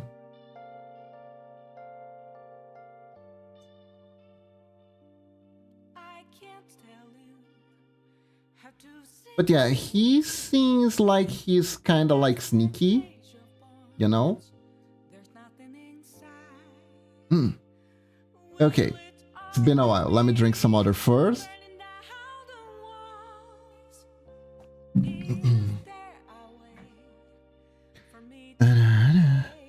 Thank you for the reading, Lunatic.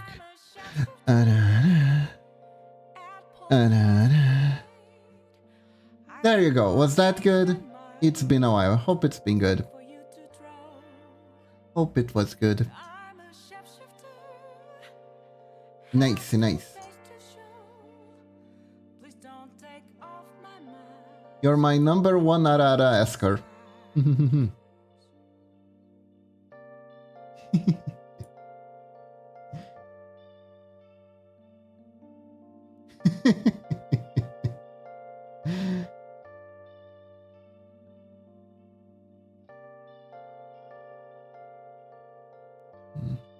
I think one more pixel. Yeah, there we go. I am the one who redeems Araras. That is true. That is true. That is very true. I kind of wonder, like, there are still some VTubers who have Arara readings, but I don't think they're, like, nearly as much of a staple as they used to be anymore.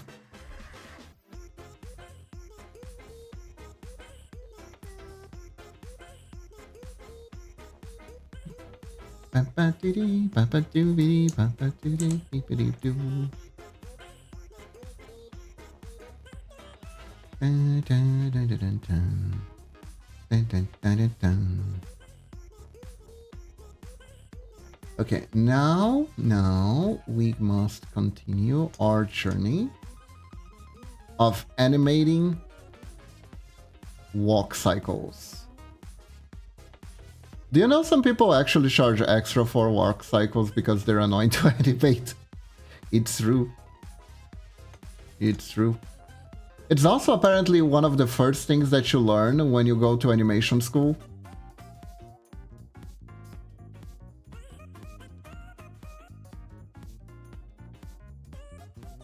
Because it's the most annoying thing, but apparently once you master it,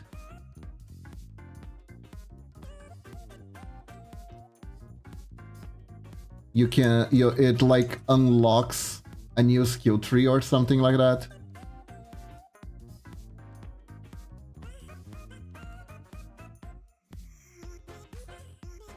Not that I ever went to animation school. This was all learned through tutorials and shiz.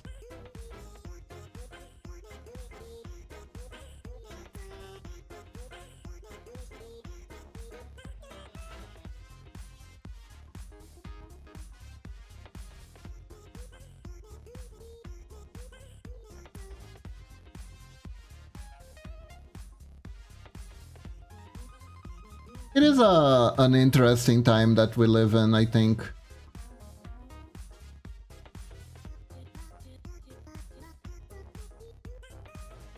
feels like everything was so railroady, where it was like, oh, you wanna be this, you gotta go to this school, and if you wanna be this, you gotta go to this school, and only then you can be this thing. With the internet, it's kind of like, nah, whatevs. A little bit more, can you do the thing or not?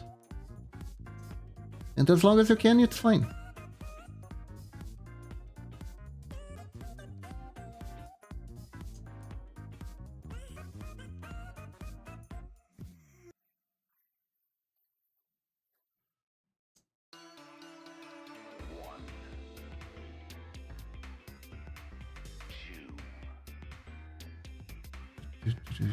One.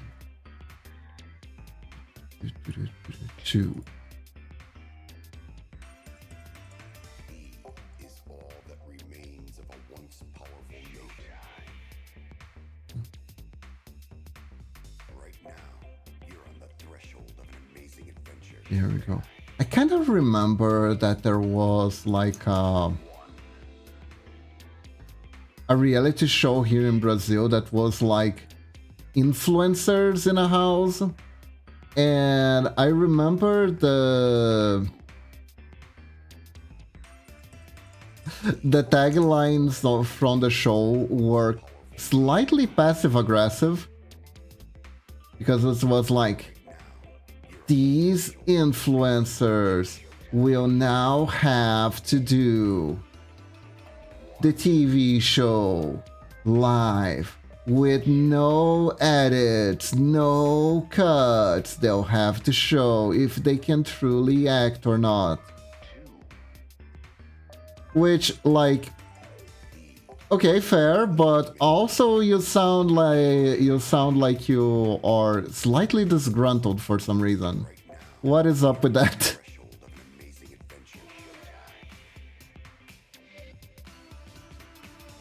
You good, bro? You good? What? I'm Gyara now. Hello, Super Fudge. How are you doing? Here, take a selfie with me.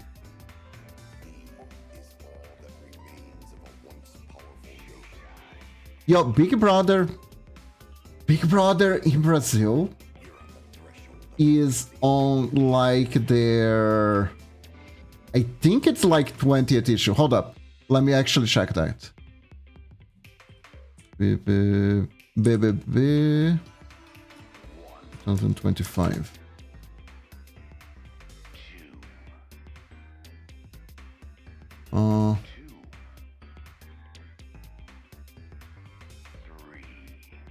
Is it?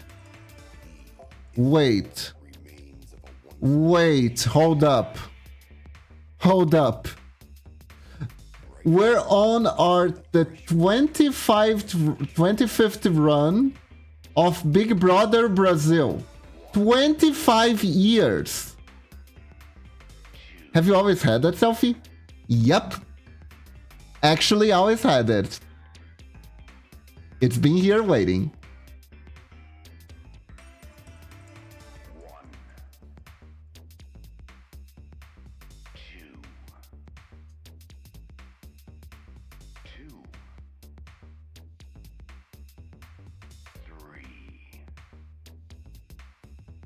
Big Brother old enough to rent a card. Yes, it is kind of scary. It is scary. Like the TV station found a formula that they thought that like brings in enough views, and they're like, we're not changing this. I mean, they are,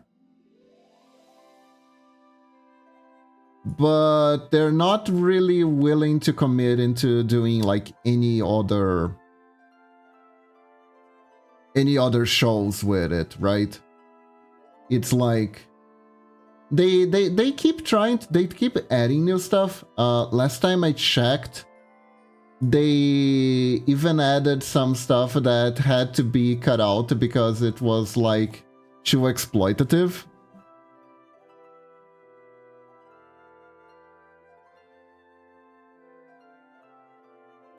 Oh, Big Brother here in Brazil is Open TV, actually. It's Open TV, actually.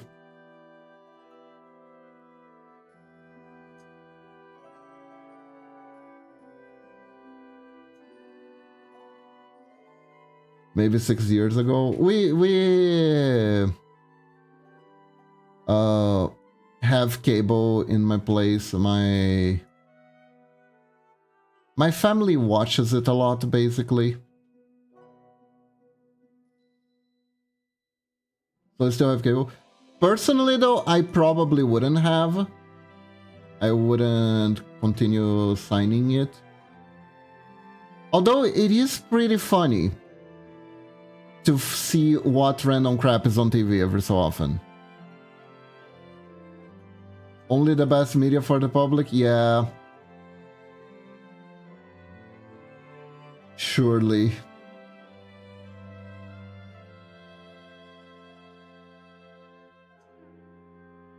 Only the best.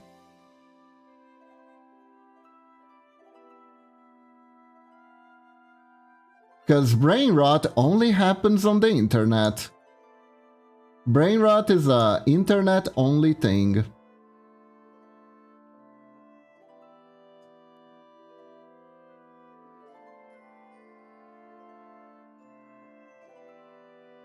Hope you're doing good. I'm doing good. I'm doing good. Hope you're doing good too. I am continuing my commissions.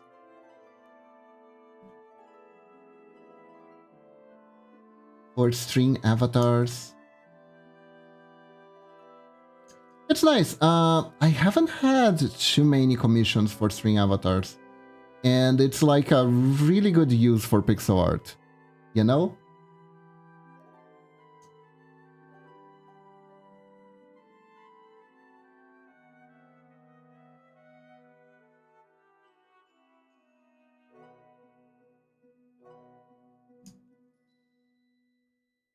So I am pretty excited. I want to do a really good job.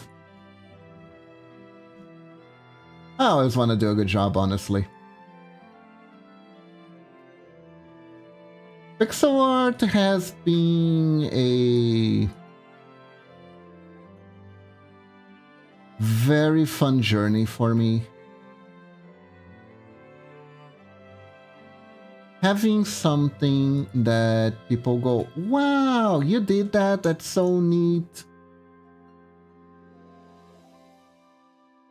It's very rewarding. It's very rewarding. It's a very fun feeling that I only experienced it when after I started doing pixel art. Before that, it wasn't that like I never did anything that was praiseworthy, but it is different when it's something like you actually craft with your own two hands as opposed to, like, I don't know, writing an essay for a test and being like, oh, you scored well, congratulations. It's a different feeling. It's a very different feeling. You're so neat, Kiba. Ah, thank you, Super Fudge.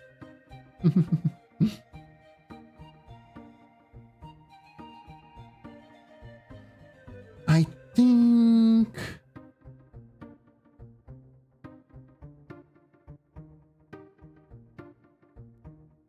I'm trying to make some pixel art myself, but between my job and making games, I have little time left. It's not easy. It's not easy.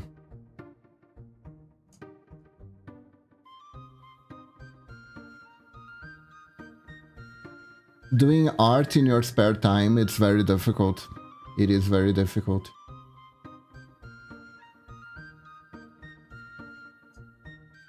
And pixel art is technically the quicker one, I think, because it's small. So that helps. You cover more space in the canvas. How did I get the scar in my eye? Training. Hard work. And definitely not because when I was a baby, I saw a toy that was on the upper shelf. I tried to get it, tripped, and fell eye first into the corner of the table. No, no, no, that's absolutely not why.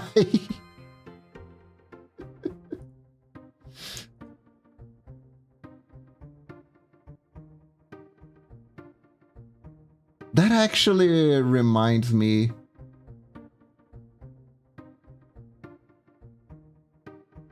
That they added that joke where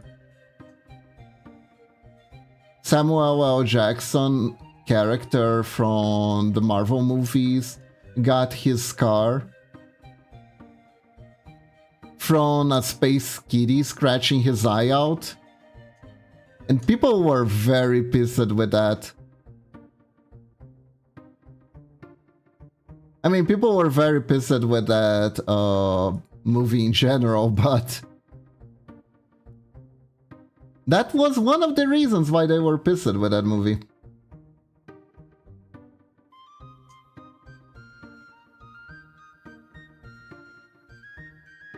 Do you remember that? Does anyone remember that? It was in the... What was her name? Captain Marvel? It wasn't the Captain Marvel movie.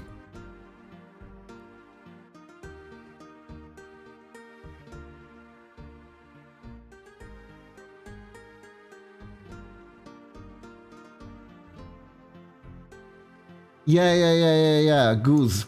It was Goose. Goose the cat.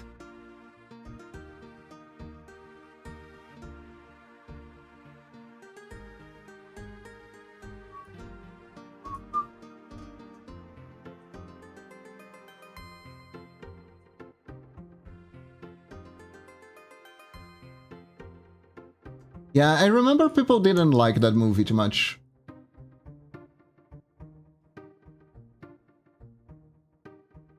But then again, it's understandable. Like, I think superhero fatigue was already in full force when that movie came out. Then Endgame promised that it would be alright and every movie from there on would be better, and then every movie wasn't better. To be fair, I only seen 4 movies not named Iron Man. That is fair. That is absolutely fair. Man, I like them. It's kind of funny. I feel like I was like the perfect target audience for the Marvel movies because I didn't read comic books. Growing up, I didn't read comic books, but I was kept up with the details of what happened in comic books because I was a comic book store kid. And as a comic book store kid, I was into anime and manga. I was into Yu-Gi-Oh! But everyone around me was into comic books and into Magic the Gathering. So Magic the Gathering I dabbled into a little bit, right? Then I kind of realized that a lot of the people who played at my stores were kind of jerks. Apparently they would trick me with cards that were considered bad in the meta to trade for good cards and then brag about how they scammed me to other people. I had a friend who brought my attention to that.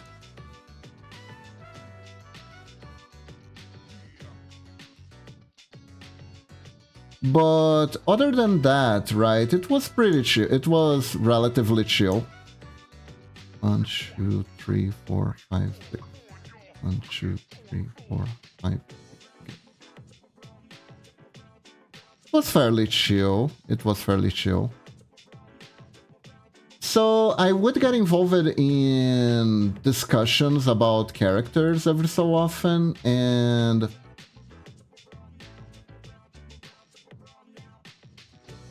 I would learn stuff, and I even like had a comic book or two.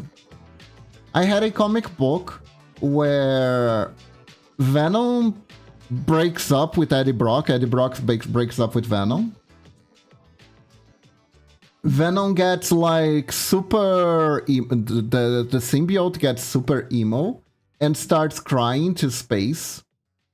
And then he accidentally brings about the apocalypse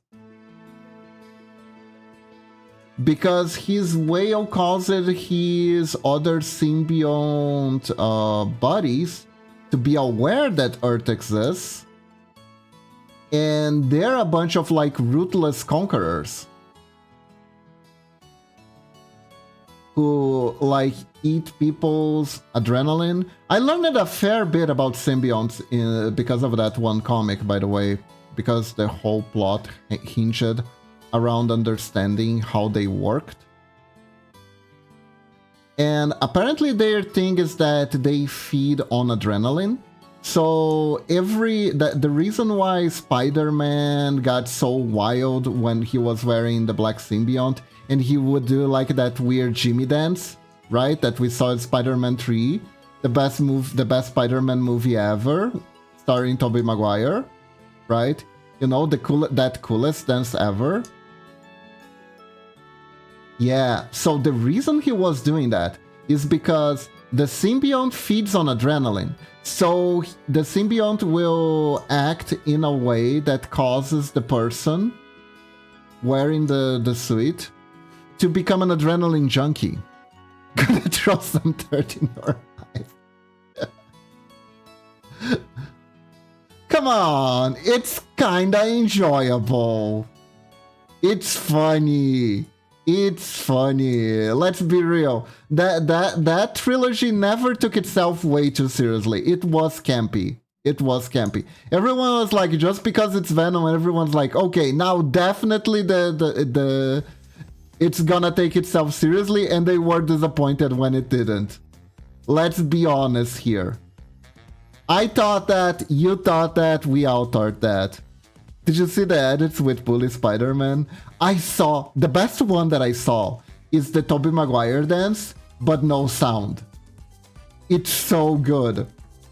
Because technically and correctly, the music was only going on in his head, right? So, realistically speaking, if we're being real here,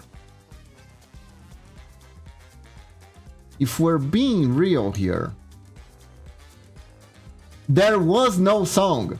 So the edit is literally what the bystanders are seeing. And it's so good.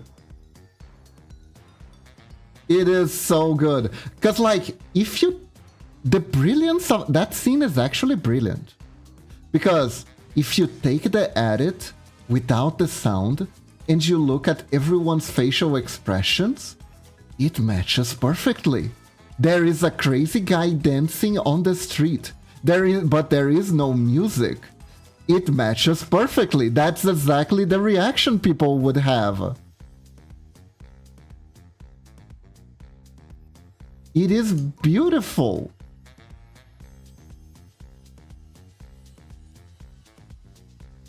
It's so accurate. Everyone was acting so well. Tobey Maguire was acting like an absolute douche would, who doesn't really care about what other people are thinking. And other people were acting like if they saw an absolute douche who didn't care what they were thinking.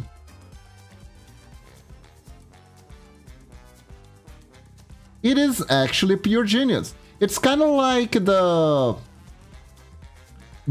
forced laugh from Final Fantasy X, the forced laugh scene, because everyone is like, oh my god, what was up with that laugh?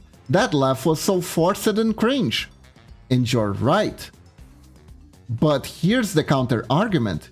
It was meant to be cringe. It was meant to be forced. Because it was something very depressing. I believe Yuna was talking about something that was very depressing, and later you find out is even more depressing than you think. And Titus is trying to help her snap out of it, and the only way he can think to snap her out of it is being really cringe on purpose to try to get her to laugh a little bit. And she really can't laugh because of like crippling depression and such, but she sees Titus' effort and she laughs with him. But it's all very forced and cringe because they are forcing themselves to laugh at this with this horrible situation that they're actually in, even though they don't quite realize just how bad it is yet. So it's one of those things where like, yeah, no, that was the point. That was actually the point.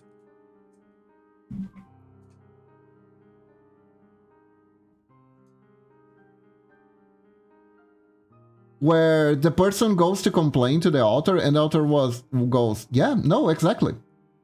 That's exactly it.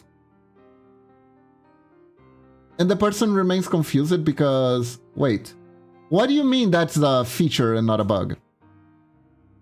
But yeah, no. That is a feature and not a bug.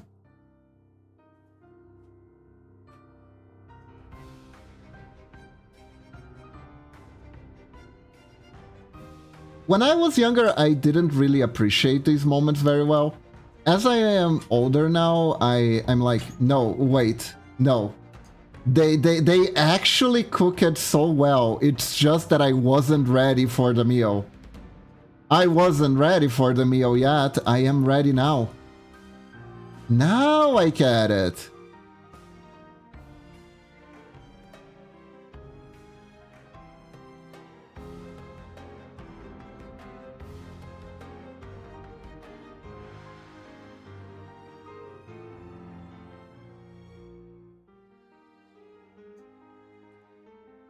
I love that kind of stuff.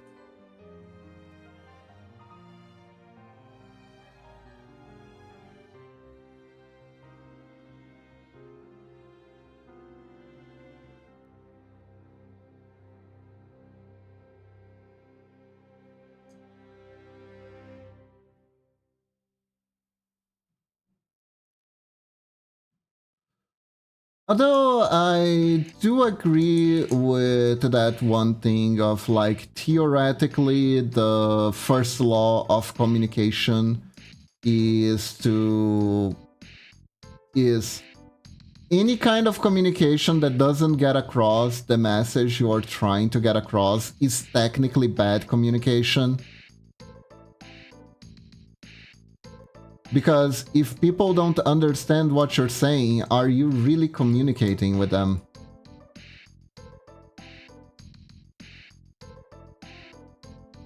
But at the same time, with the whole reading comprehension going down and whatchamacallit, maybe forcing people to try a little bit harder to understand things is actually a good thing.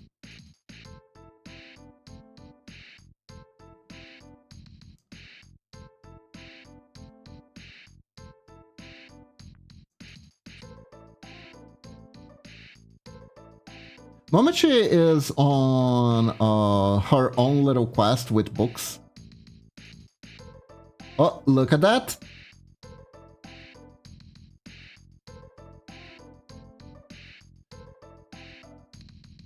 Look at that walk cycle.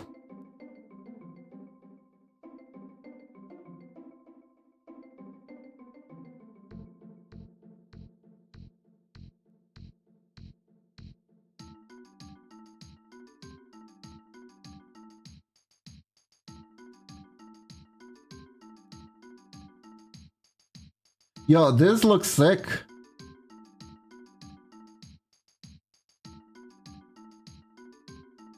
This one turned out pretty good. Now all we need to do is add the details. Oh, the details.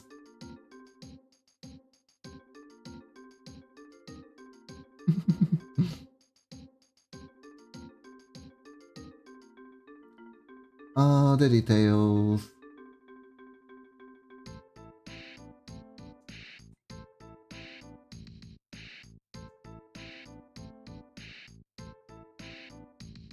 I was reminiscing the other day about when I first started with VTubing, right? And it's kind of funny. My first model was a male model. My current model is also a male model. I have a female model. I made a female model as an alternative. And I quite like the female model. I think it's more fun to dress up women than it is to dress up men, to be honest. So I do like to making alternative outfits. I am trying to figure out a way, right, with the new model, to make a swimsuit model that doesn't break TOS. And I think I figured something out that works well. Not quite, Super Fudge, not quite. See, I found a guide on X. Like, there was this one person who did a commission for models, right? And they had an issue, a very important issue, that people would bring their character designs for them to draw the model. And the character designs and the art pieces were all bannable by Twitch standards. And this person quickly realized that people like had no clue what was, in general, just didn't really have a clue of what was acceptable by Twitch standards and what wasn't. So they made this guide that shows exactly what are the danger zones of Twitch. And it's very straightforward, actually. It is very straightforward. Ironically, my model, by complete accident, fits the mold entirely by very, very little. See, how I get, you know how I got banned from Twitch in the Gyaru model? If this top here wasn't here, if it was just a tied up shirt, right? The hips are actually covered in the exact position that it's okay to have them. But like, here's how to get me banned. Here's how to get me banned. The little swimsuit, this is a swimsuit, this is not panty, okay, Twitch? If I had the swimsuit but not the skirt, that would be an auto ban. If I didn't have the top here, I only had the tied up t-shirt, that would be a ban, right? And that's pretty much it. That is pretty much it. You can't show cleavage that would in real life not work in the sense of showing nipples. Do the toggles for those exist?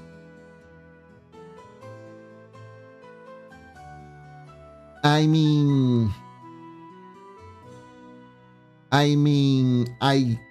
honestly, I think they do. I don't have them set up as I don't want to curse myself, but I think they do.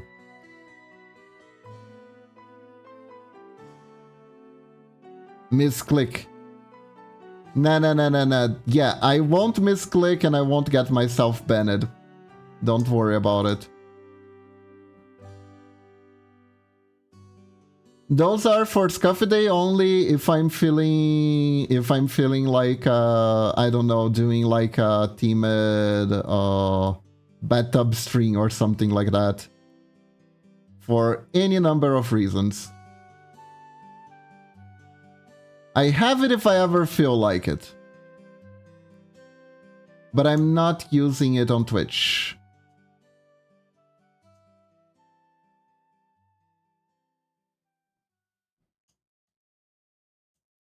And also because it's easier to adjust dresses. What's a mukbang? That seems like a Korean word. What's that?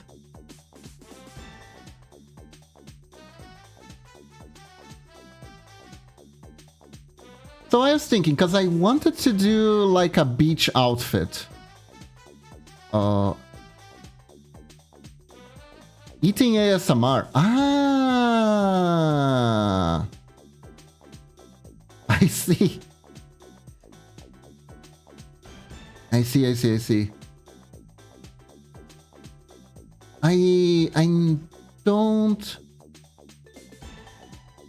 I never really got into ASMR, so I don't know a lot of stuff. I did wonder for a while if it was something that people would enjoy me doing, because a lot of people say that I have a very calming voice, which seems like it would be a good fit, right?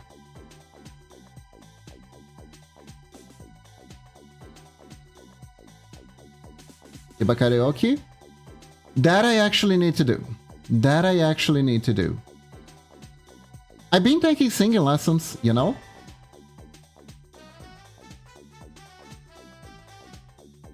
I actually have been taking singing lessons.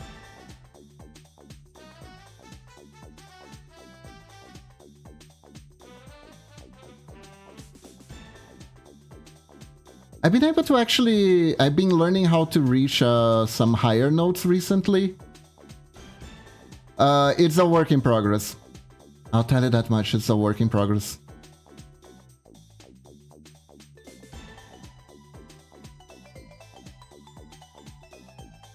Yeah, I'm gonna do a karaoke string, and I am only gonna sing music from the top hit CD, Music to Duo by 4Kids. Yu-Gi-Oh! Music to Duo by. You know? It's gonna be great. Actually, hold up. Can I find this?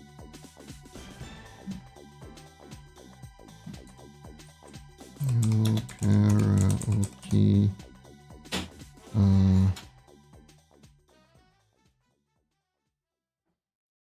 What was the name of that song? Oh, thank you, Mamachi. Oh, we got cookies and some toast. Delicious. What was the name of that music? Ah, No Matter What.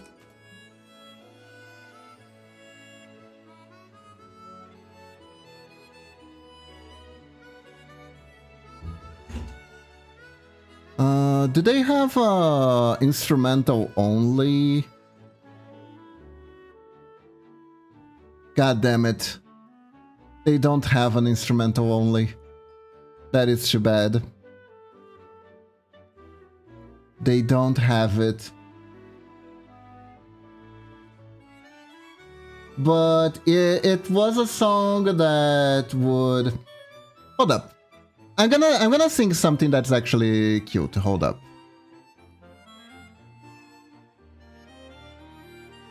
Let me get this. 8-bit cover, here we go. There we go. Let me see if the song, the music is working. I think, let's see. Oh, is it capturing? It is.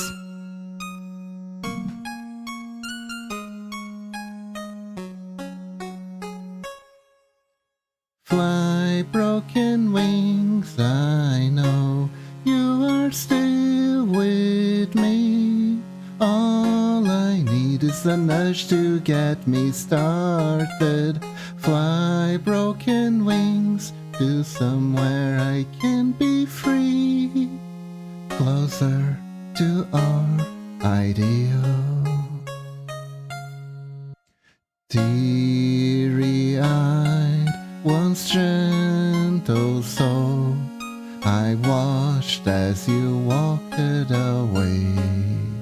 The mirror says that I still remember hope.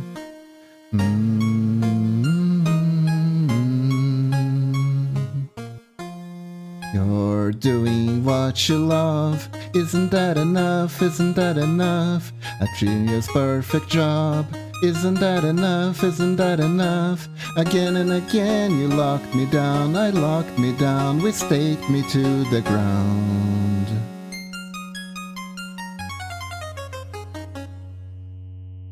The soil gave me warmth. Please die, little dreams. Oh, I forget the rest of the music. Okay, that's enough. That's enough for now. There you go. That was a little bit of karaoke. I need to work.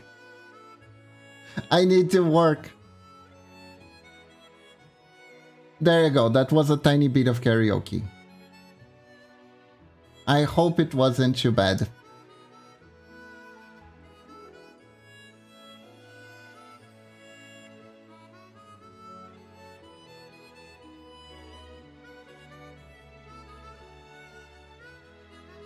Hopefully it was decent.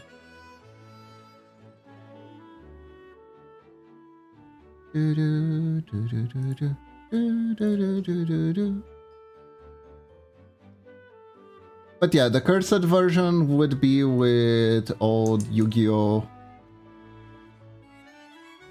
Musics that were made by 4 kids. So you know they'd be high quality.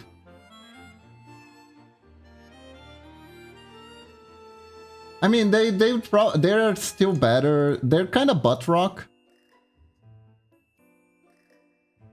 but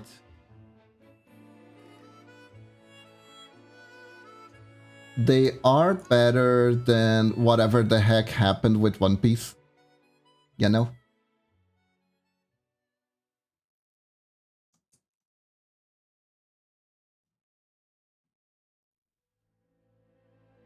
But what was the rest of the song?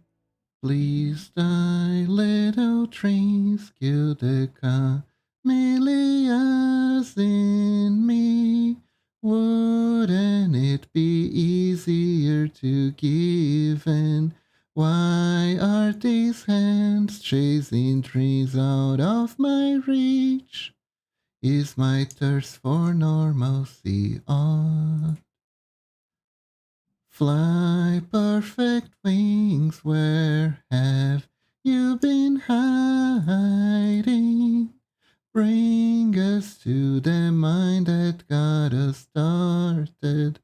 Fly, perfect wings, show them who I can be.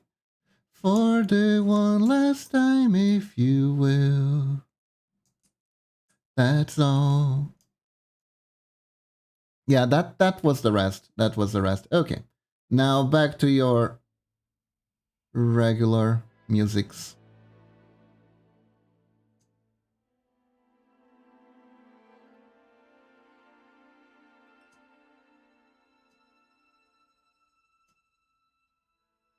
One music that I really wish I could sing well is the opening to Beastars, the Yasobi.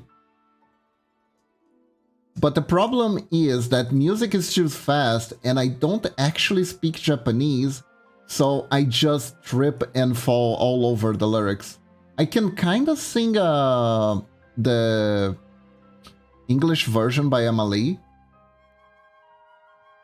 but I do not remember the lyrics by heart at all.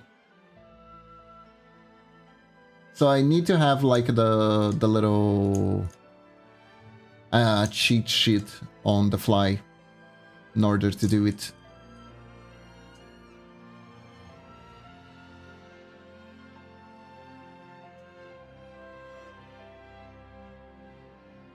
Okay.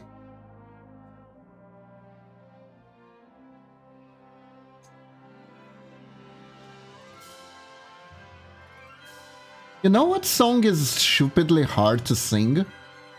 Take On Me. Take On Me is ridiculously hard to sing. It doesn't sing like it. You hear the music, it's like...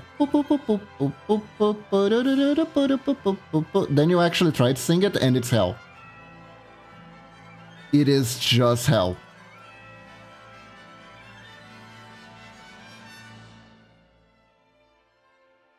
That Take On Me, Take Me On part is actually super hard. Deceptively so.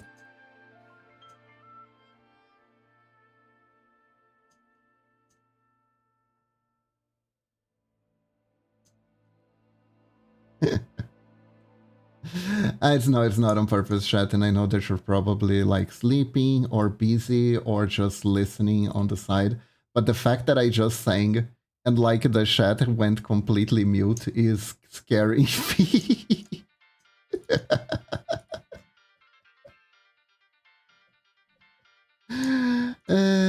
Like if everyone ran away when I started singing.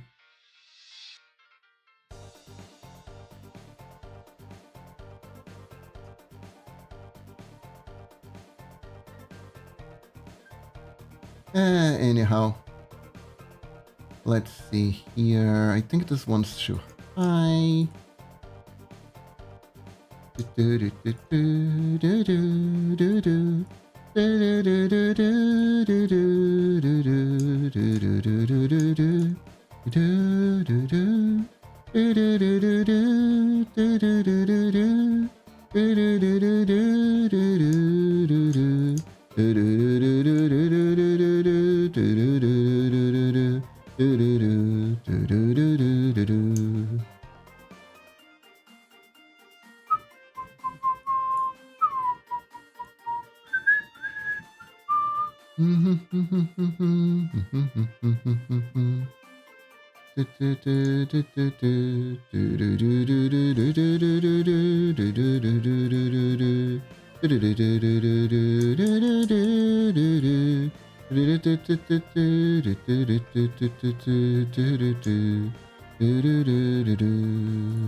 Okay, well, time for me to reach some.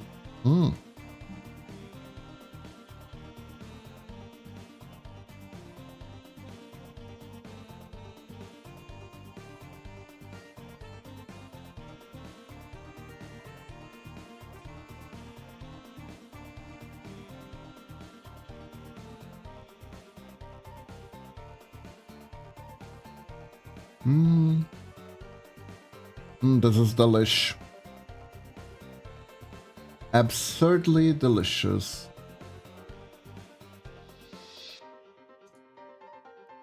Okay, so now we have some back references.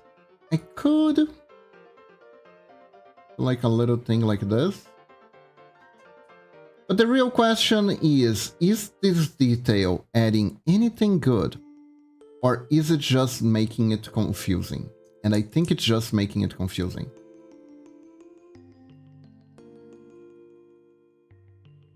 This is like the biggest question that you need to ask yourself when you're making pixel art is, can I add this detail? Does this detail help purvey the idea? Or is it like making things more confusing?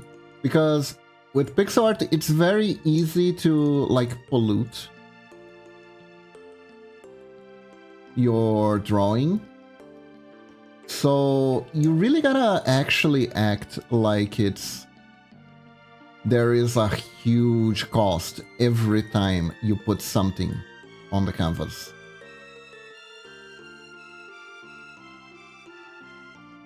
It's a mistake that I have done quite a few times before, where you're like, oh, this extra details are gonna be wonderful. And then people are like, I see a kitty.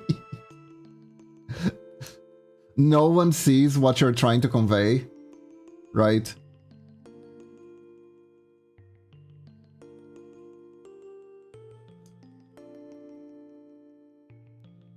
And you're kind of like, well, I spent 2 hours trying to get this minor detail, and I'm gonna have to delete it now because no one is understanding what the hell that is supposed to be.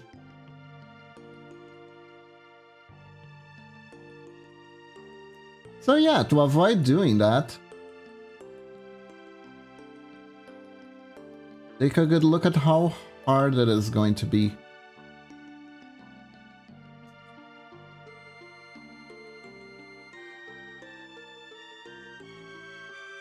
It happens a lot. It happens a lot, Super Fudge.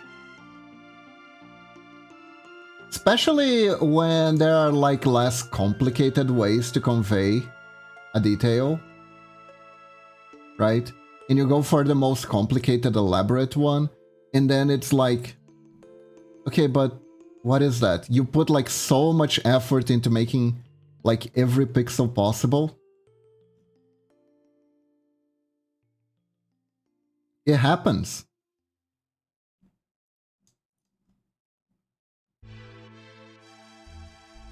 More often than I'd like it to happen, but it happens.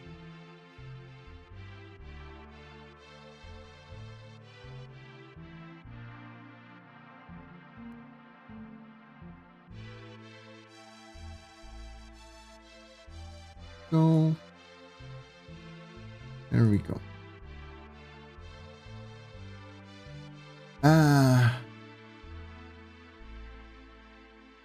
Secret of Mana music, so good. So good. Like, I'll be real. Secret of Mana 2, aka Trials of Mana, is not an avant-garde masterpiece. It is not even the best that RPGs could offer at the time of its release. Like, Final Fantasy VI was there. It was a much more subversive, immersive genre than Trials of Mana ever were. Trials of Mana was very basic, but Trials of Mana did a few things very well and in a very interesting way. And I just love the series so much. The sprites are so cute. I just think it's a neat game. I bought the remake when it came out. I bought the not legendary, but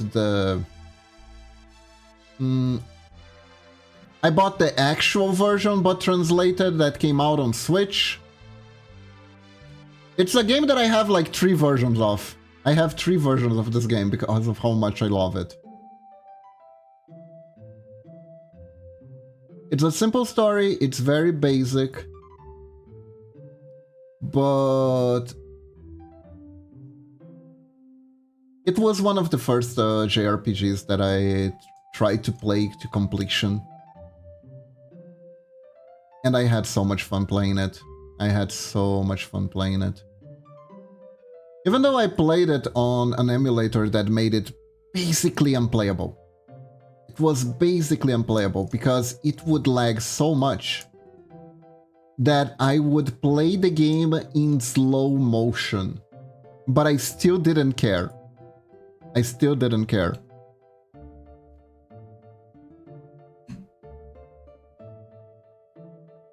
But let me tell you, traversing the world map was a slog.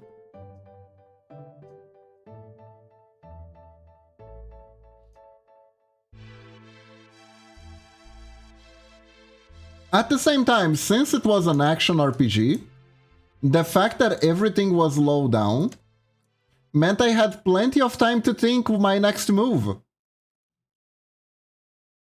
So it wasn't all bad.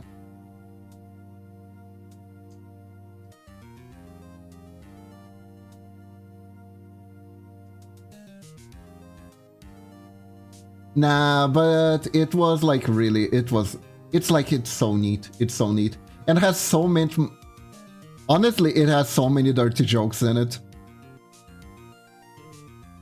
There's a character that's just a dispenser of dirty jokes. Angela.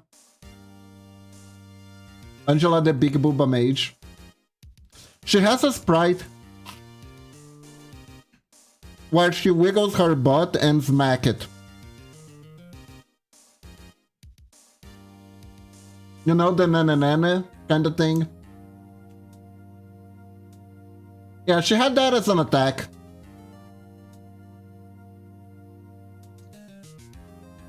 I think it was called Love Typhoon. She would wiggle her butt to attract the enemy to getting closer.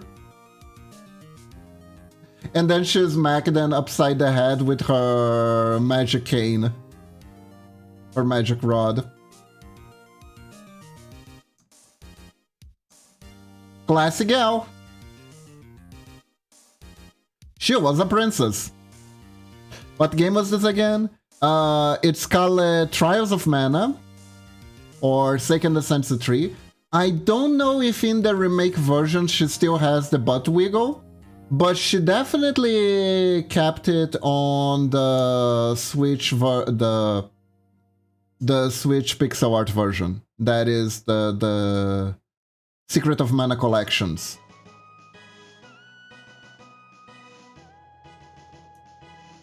That reminds me, there is one game in that collection that I never played. That is the Game Boy version. That was the sequel? Yes. So the first game was actually for regular Game Boy. And it came out in the West as Final Fantasy Adventure.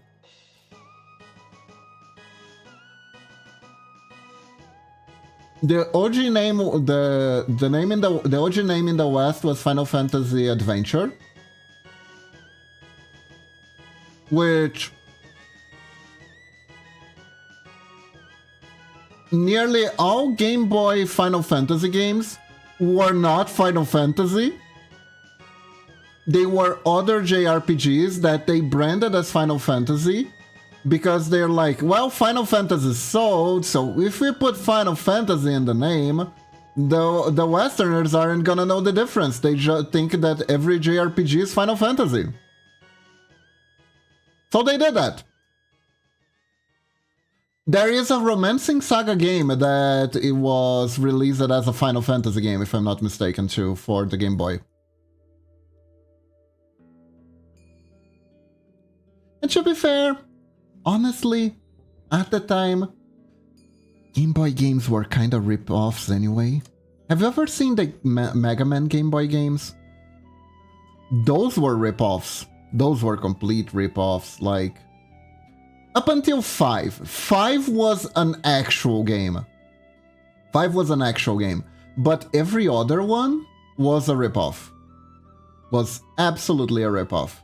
Because what they would do is they would basically demake... Mega Man X was for Game Boy Advance, and that game was actually released on Super Famicom first, during the PlayStation 1 era. It was an oddity. No one knows why, but it was released as a Super Famicom game during the PlayStation era when the Super Famicom was already dead. You could actually play the original version in rooms using a SNES emulator. And only much later, they released it as its own game for the Game Boy Advance. And to anyone who doesn't know the lore, it feels like it's a unique game But theoretically, it kinda is a ripoff because it is a game that was already made long ago, but it wasn't released. And this time, I can't blame them for not releasing it. I was like, why was this even released at all? Right? Who even had a Super Famicom at that time anymore? When I was little, I call it bass like the fish. Ah, I call it bass too. I call it bass too. You know that there is a very celebrated fanfic in the Mega Man community that's called Baz is not a fish, right?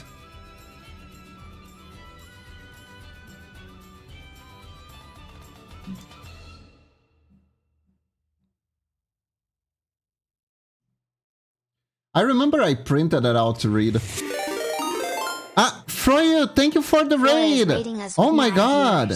Thank you! How are you doing today? Welcome everyone! My name is Kiba Kitsuki, Wolf Ninja Extraordinaire. Don't be fooled by my disguise. Or be. It's better if you are fooled by my disguise, actually. I'm currently hitting on the greedy for Froyo Magical Girl haters. You better be scared. Young VTuber Clan and I are getting wins from Froyo Fortnite, and we're getting many victory royales. Why are you got a Paul Socks on your throne? Wait, I didn't mean to post friends. So you got Paul... So I hear you got Paul Socks on your throne, Froyo. Interesting, interesting. They're very comfy, right? It's because they're very comfy, right? Hello, hello. Let me give you a shout out. For you. They are cute. I agree. I agree. Oh, you're playing Beat Saber. Nice, nice, nice.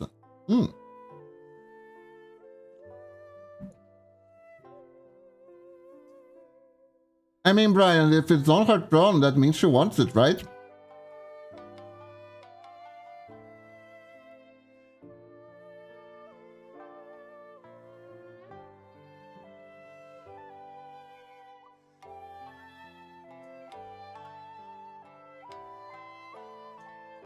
People sometimes do post like a joke item, so it's still safe to ask sometimes.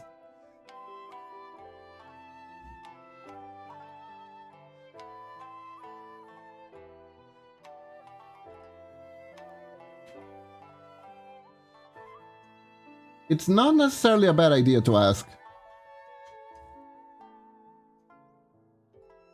Go.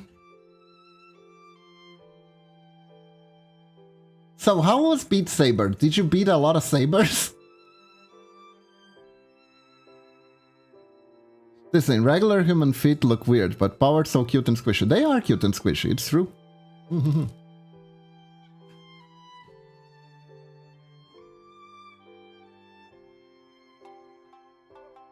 That's cool, that's cool.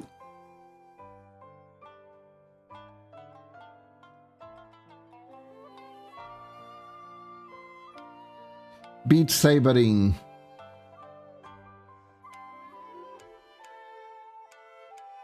Have you beaten those sabers yet, son? Context without this doesn't sound US friendly.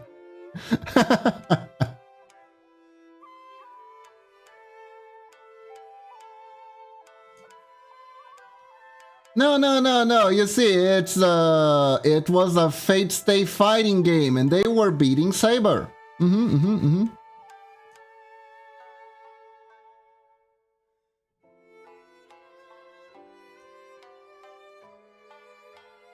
I wonder if the original...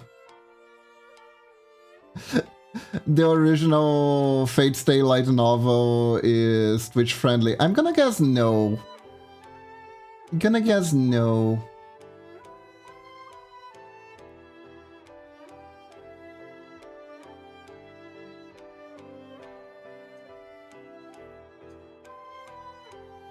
Or maybe there's an option to turn off the weird stuff. Anyways. Who are beating their sabers right now? Oh no.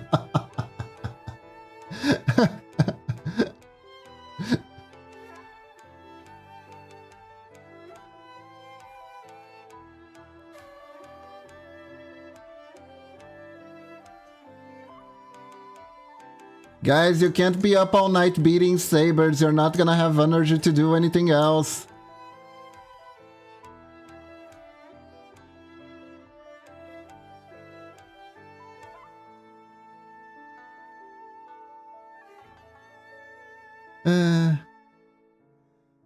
Oh, Froyo got new socks, it seems.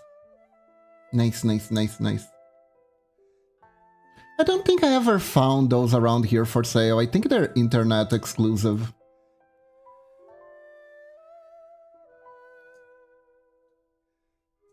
Internet exclusive items.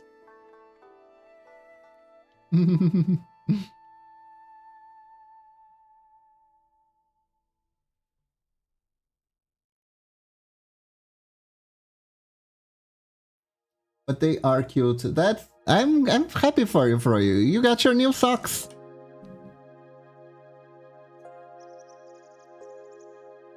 And that rocks.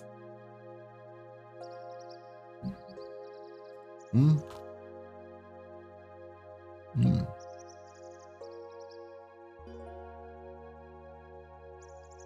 Hmm. I'm just finishing up some toast here.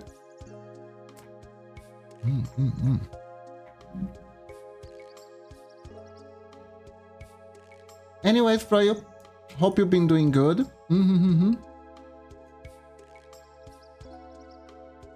Magical Grow business is tough.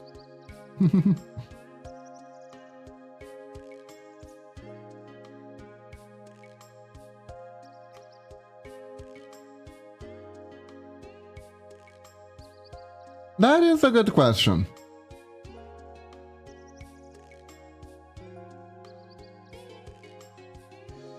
Oh, commission? What were you drawing? What were you drawing?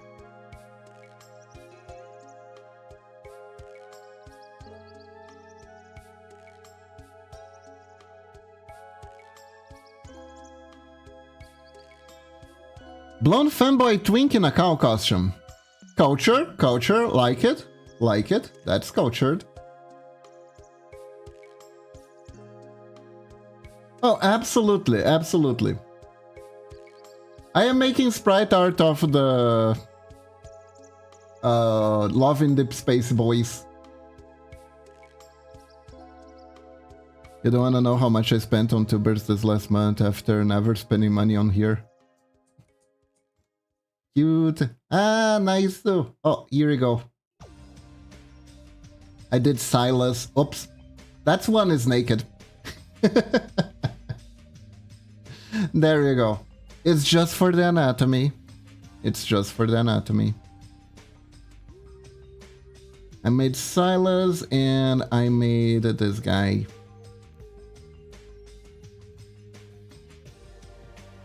Raphael. Which is gonna... It's fine. Nothing to see here, Twitch. Nothing to see here. Ah, thank you for the follow, Brian. Thank you. I'm saving money to go to TwitchCon, but I'm trying to keep an eye on my friend's birthday. Ryan922 joined the Ninjalings. Good luck for you.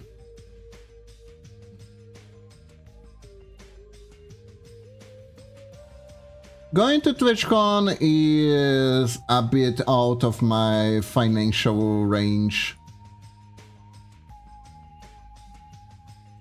Also, I don't like going to conventions that much. I actually got sick in then, you know?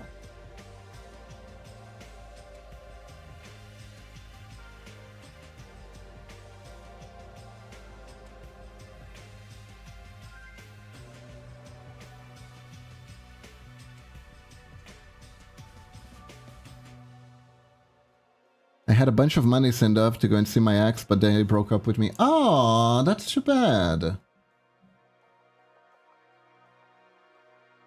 Long distance relationship, right?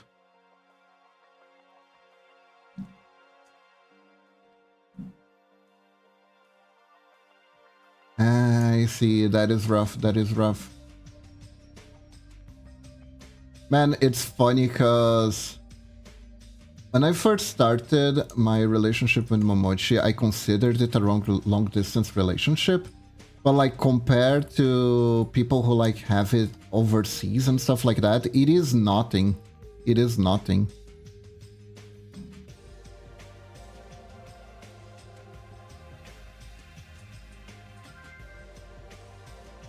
Yeah, that is rude. Oh well, I guess the long distance was just not working out for them, right? Brazil's a big country, right? It is a big country, but we were actually living in the same state, so that helped a lot. Yeah, but like if depending on where you are,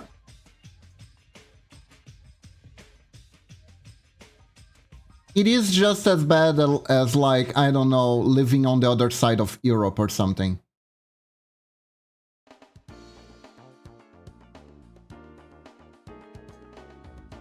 Don't have any hard feelings. That is good. That is good.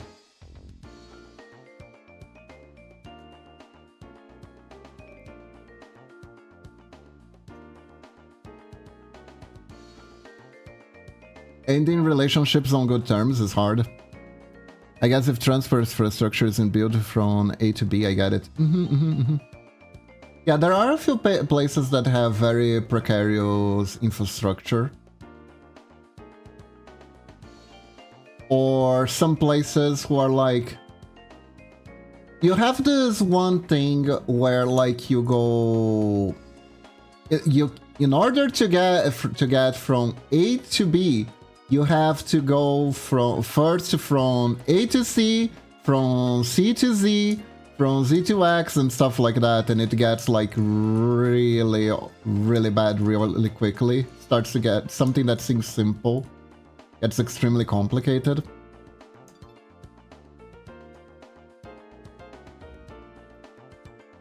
A couple I know is in Tennessee and Loudoun. They recently proposed it. Oh, are they gonna live together? I think the biggest question when it comes to long distance relationships is, are you guys planning to live together someday?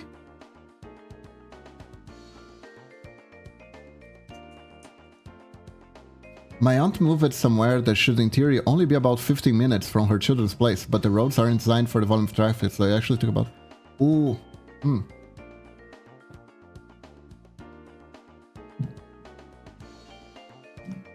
I see. Yeah, London is moving. Ah, I see. Live in the UK, based.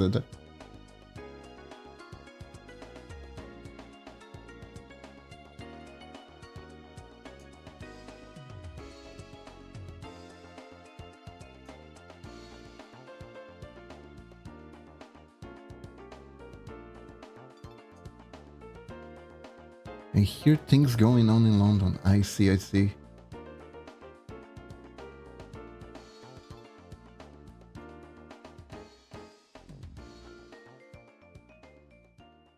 There are a lot of weird things going on in the world right now.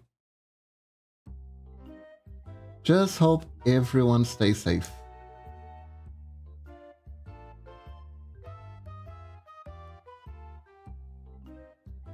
It's expensive and loud and dirty and overrated. The people are rude. I'd only live there if I absolutely had to. I feel like that's like every capital. Every like big city in the world nowadays, it's like that.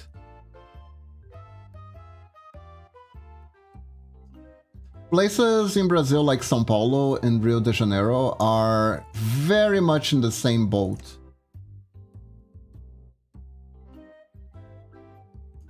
Because it's just a lot of people together, so it's a lot of people stressed up together. So you get higher crime rates, you get all sorts of neat little things.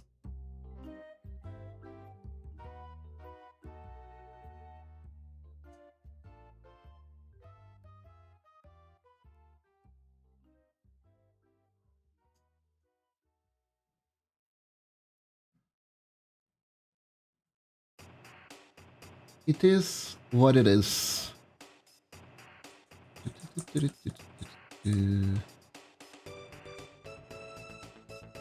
yeah, Froyo. Hope you've been doing okay.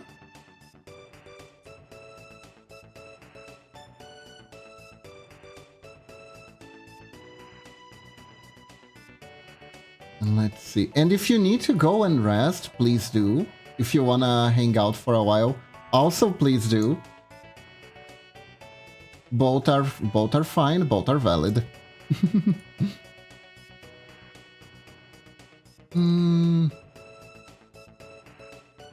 Let me think.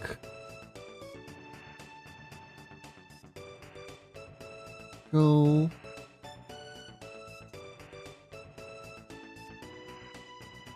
How did I do this? It kinda didn't, right? Yeah, there we go. There we go. Now we need to cover that butt up, mister. Look at that dumpy.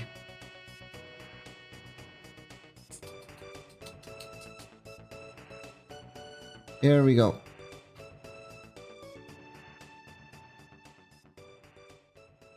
Oh, I just remembered something that I completely dropped earlier. I remember that when I first started VTubing, I didn't even know that using a female model was an option if you had a male voice, right? I didn't even know that was considered an option. So I didn't really think about the gender of my character.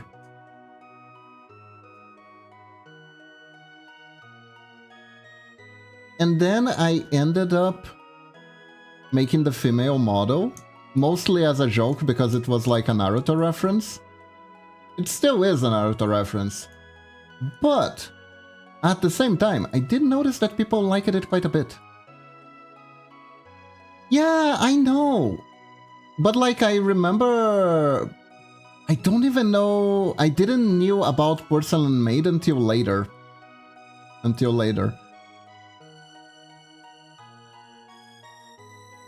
Because I started a little bit around the time when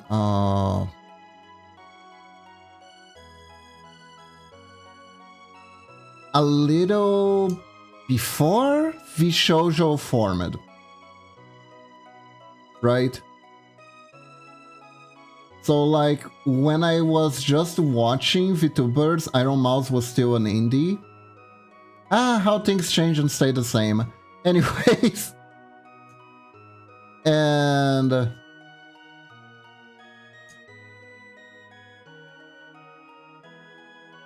or better known Joel. Indeed. Indeed. Did you know Joel is coming to Brazil? Virtually.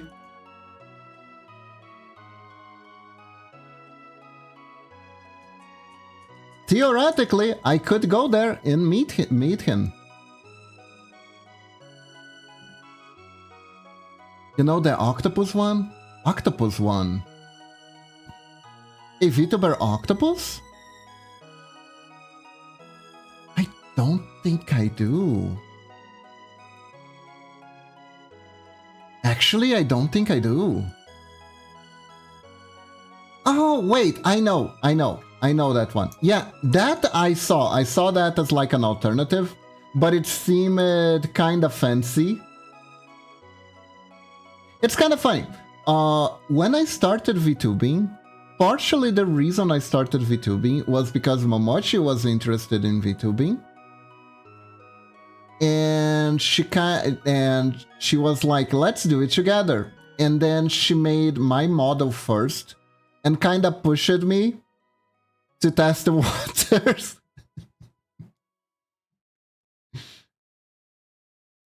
Which I am very grateful because I am the type of person that's like a little bit overly careful and needs a push to do new things every so often.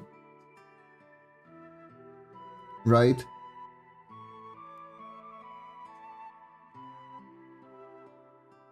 And then she did her model.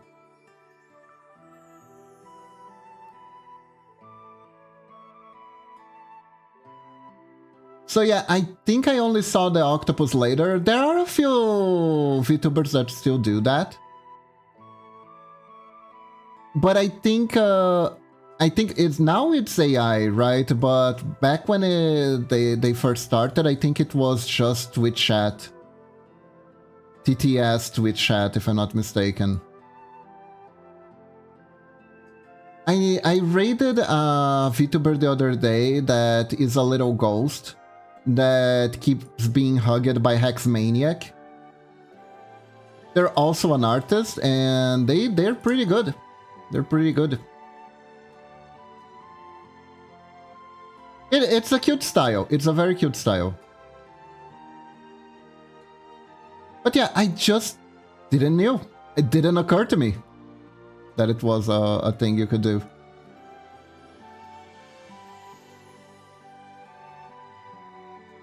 Yep, it's like a little ghosty. Like a little ghosty pal.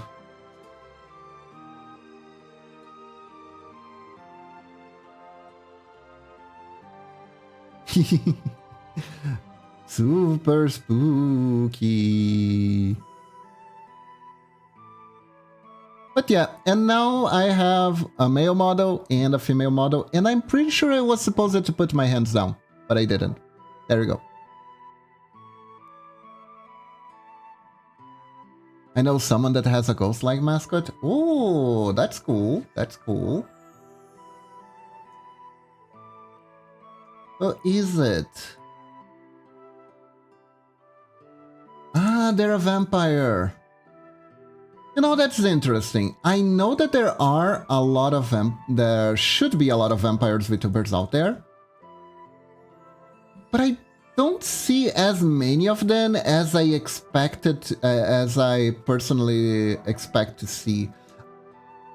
I don't know if I got like a selection bias thing going on, or if vampire VTubers just aren't as being a VTuber vampire just isn't as popular as being catgirl VTuber. Lina is the biggest I know. Oh, I got her card. I got her V card. I got a V card box recently. Both me and my wife got one each as a gift.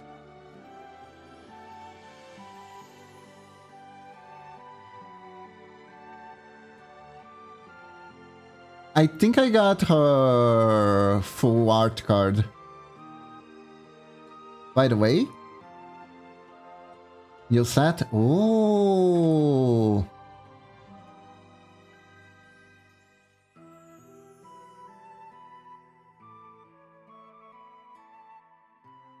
I see, I see.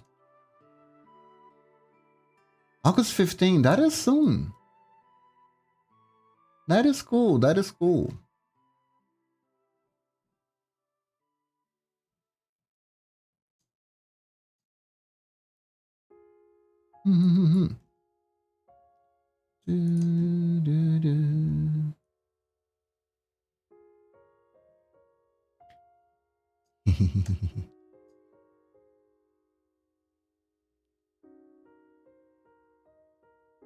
XZ, nice.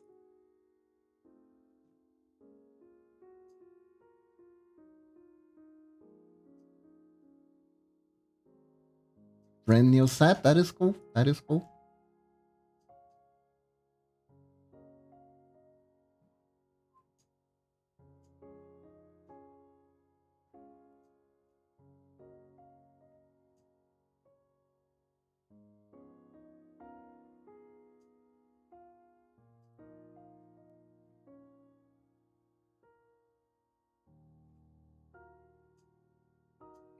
Here we go. I think here. Go.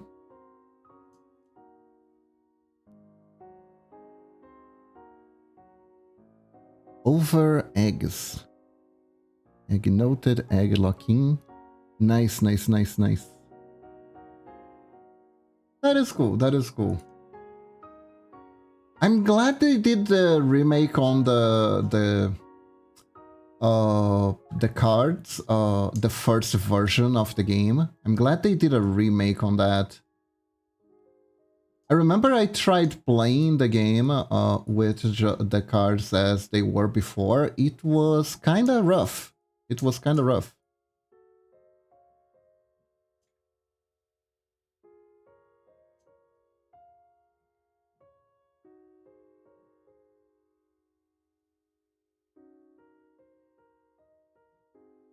I think they did a good job reinventing the card game.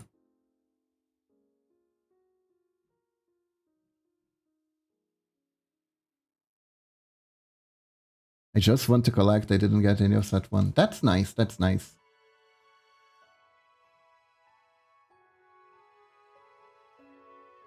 Yeah, the first one, Cyanide and Happiness, were busted. They were like actually busted cards.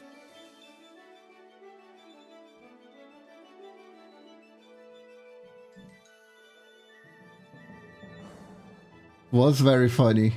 They got nerfed. But as a Yu-Gi-Oh player, I can tell you that you don't want those effects rampant in your card game. Yu-Gi-Oh had them for a long time and it wasn't good.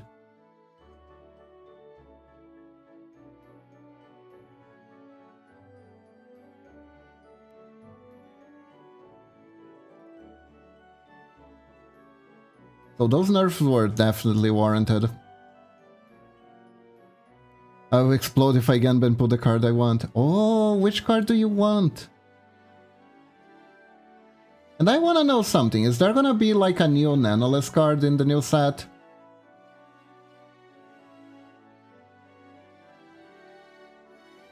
Because we were trying to pull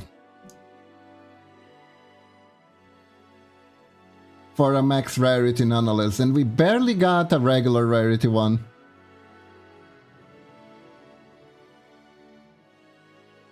Ah, the patchy. Oh.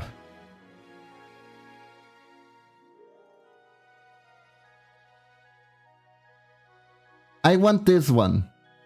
This is the one I want.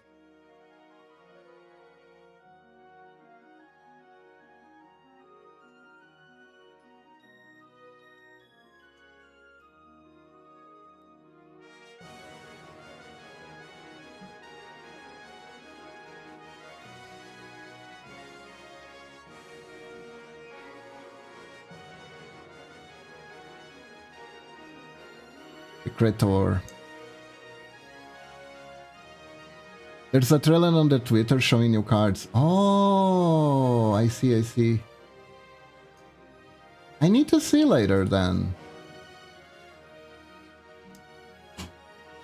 I think I want this one.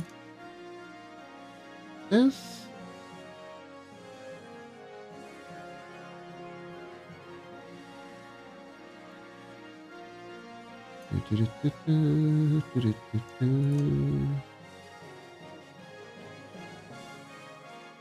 Okay.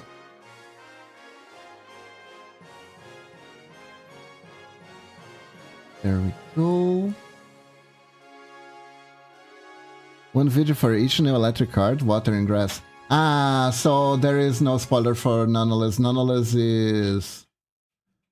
metal? I think it's metal. Platinum, platinum. Nanoless is a platinum type.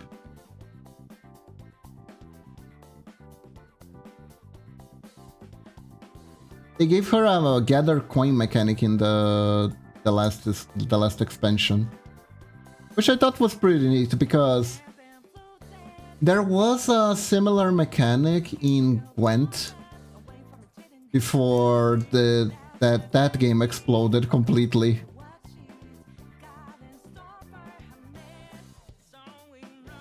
And I rather liked the faction with the coin mechanic. It was really cool. Like a secondary resource you could build up to pay for like your cards to be stronger. It was a really neat idea.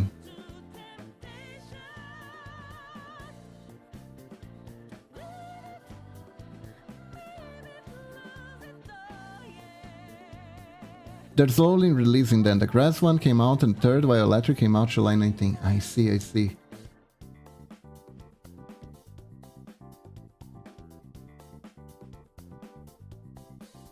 There are so many VTubers.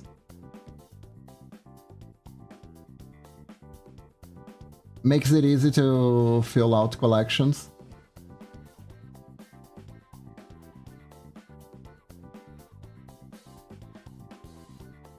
Bibinos has a card? Nice!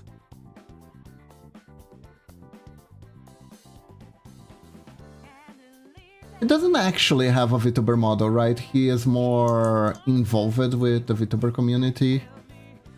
Ah, he's a support. Makes sense, makes sense. Technically, Moist Critical had a card in the first. Which was funny, because I was like, wait, is that? This was a wait a minute moment. Has another one? I see.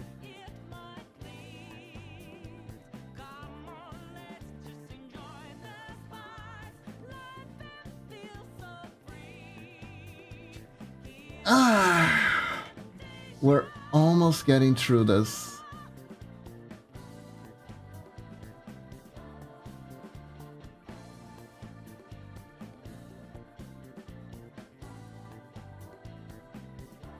Almost.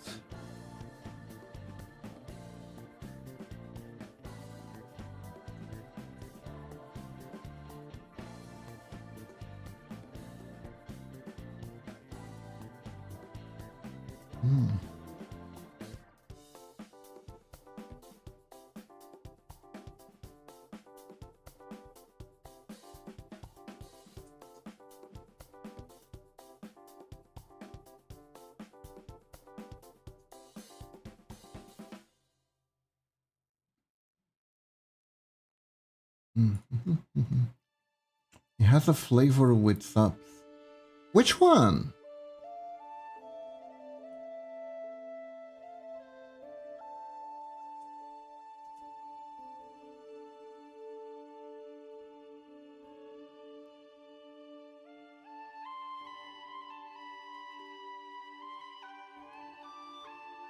The one of the Ken ones they just did. Ah, I see.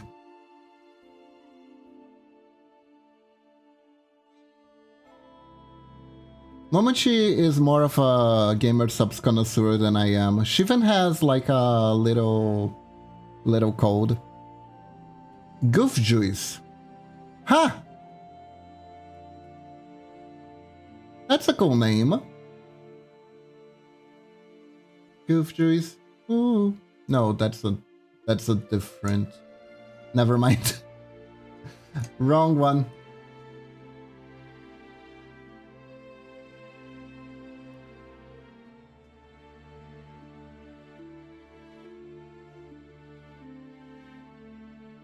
There we go. Whoop.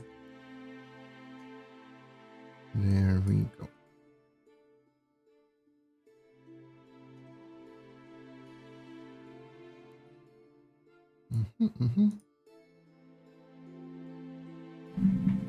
This is the summary.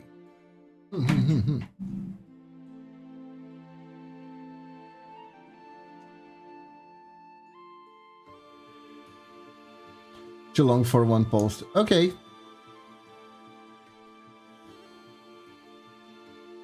Think back summer days of yore. Sunny days would mean play just for fun, the purest sense, yet no flavor combination came quite close to quench the thirst that brought forth from all that goofing off, quite like strawberry and kiwi. Ooh, that seems good.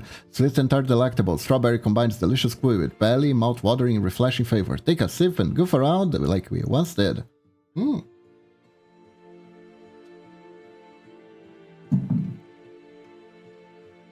Here's to the days when a twig could become a mighty blade in hand and windmills stood as giants before us. Aww. That is very cute. I like that. That is a very cool preview.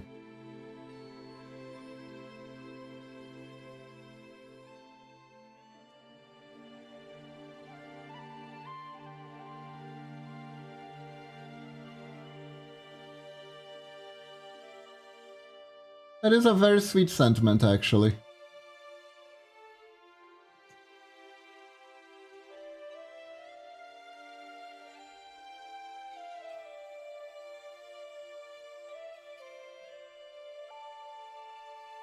Here. There we go. Da-da.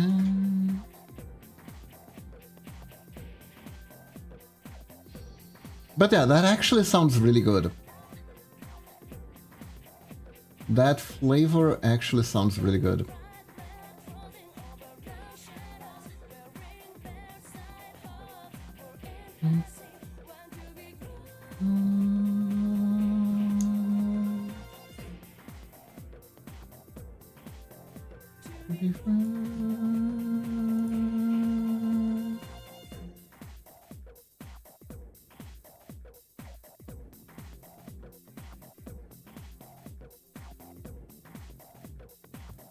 Go over here.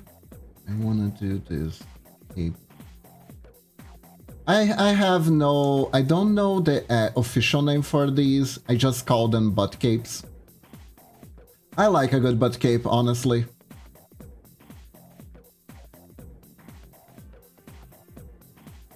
It does tie an outfit together. Technically, I have a butt cake in my regular version. Just a sec. Oop. See? Technically, it's a vest. It's a kimono that's put down, but it's kind of a butt cape. Oop. And Gyaru. And maid. I'm a maid Gyaru now. There you go.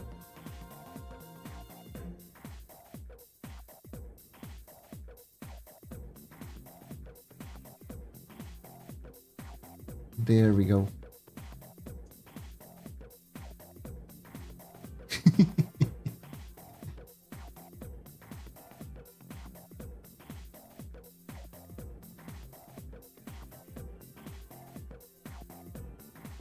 And now here's your random ninja curiosity of the day.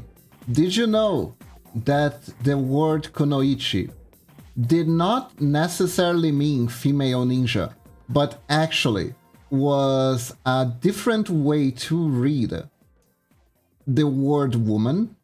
Apparently, the kanji for woman in Japanese could be broken down in these other alphabet letters that were ku no ichi, these three letters. So it was a code for women that ninja used. But it didn't mean that there was a female-only class of ninjas.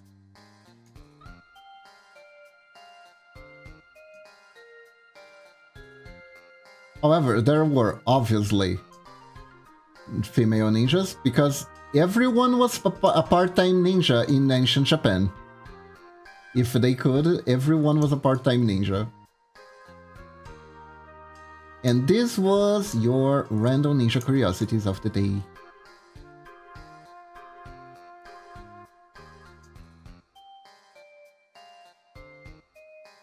There we go.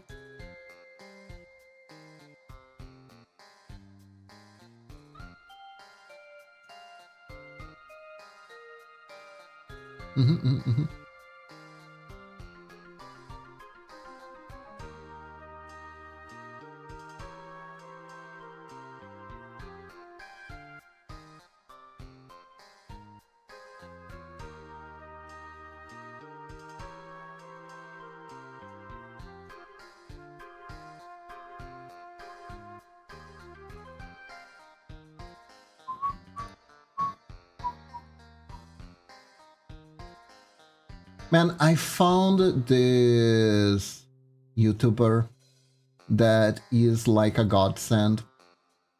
He is this very nice old Japanese man that studies Japanese literature. And he makes videos with all kinds of fun curiosities about Japanese culture. different types of literature and stuff like that, and he isn't shy to post goofs of his own country either. It's really good. That's where I got the Kunoichi information, by the way. And I think it's legit, because like I said, the guy's a Japanese literature teacher, if I'm not mistaken.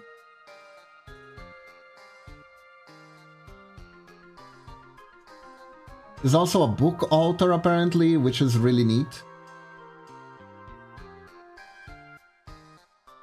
And he does a really good job of summing up stuff. Even summed up the Great Tanuki Wars.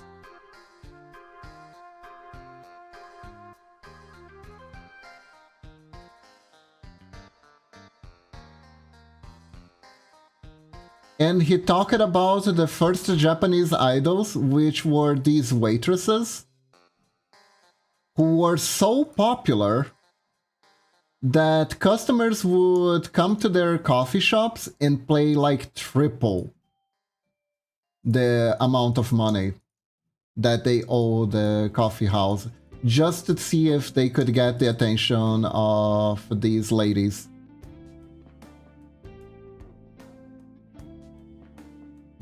Apparently, one of them married into the Oniwa Banshu, which was a ninja intelligence corp that served the shogun at the time.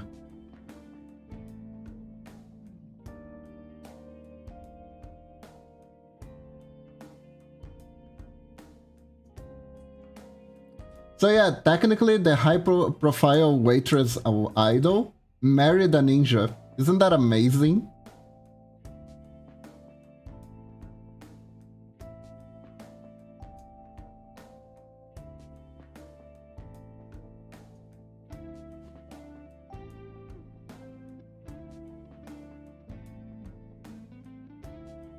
Learning can be fun if you learn from the right sources.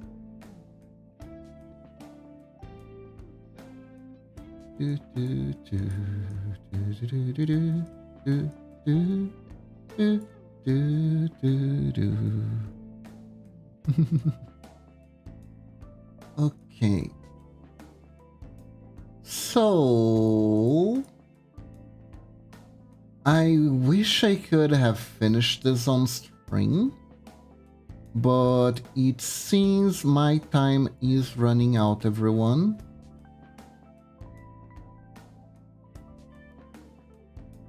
So this is where we're gonna stop today.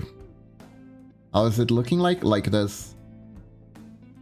Almost perfect. Look at this. Look how flowy it is. Yeah, minus this part here because that's the editing. I got the idle pose down too.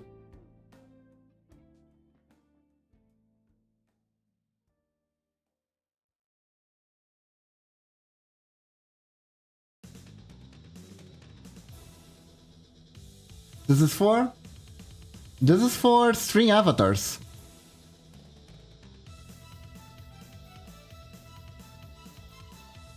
You know this program here that lets you have little guys running around your screen? This is a commission? Yeah. These are the Love and Deep Space boys.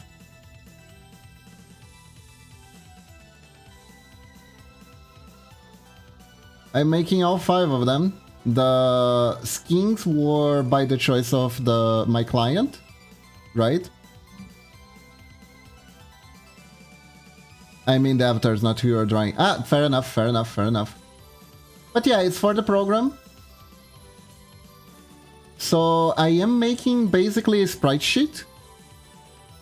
And theoretically, if they wanted, they could even use this for like a little platform game. It would probably work just as well. But everyone, this is all the time I have for today. Thank you all for joining me very much. I hope you all have a wonderful day or night. And now we find someone to raid. So let's see, who can we raid today? We have another pixel artist that we could raid and meet, perhaps. Do we have some friend or person that I know that is doing something interesting?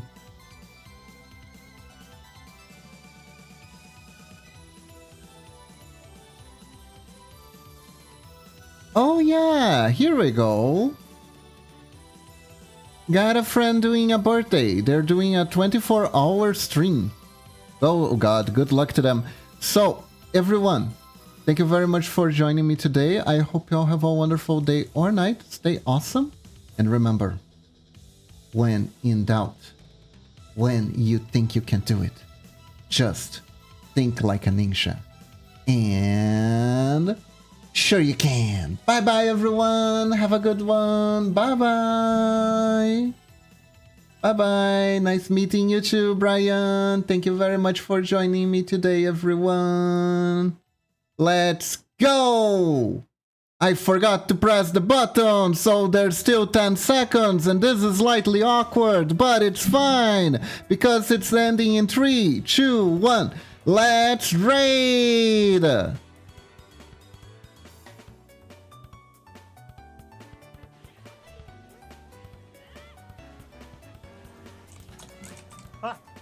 Hey, Kido! Welcome, welcome.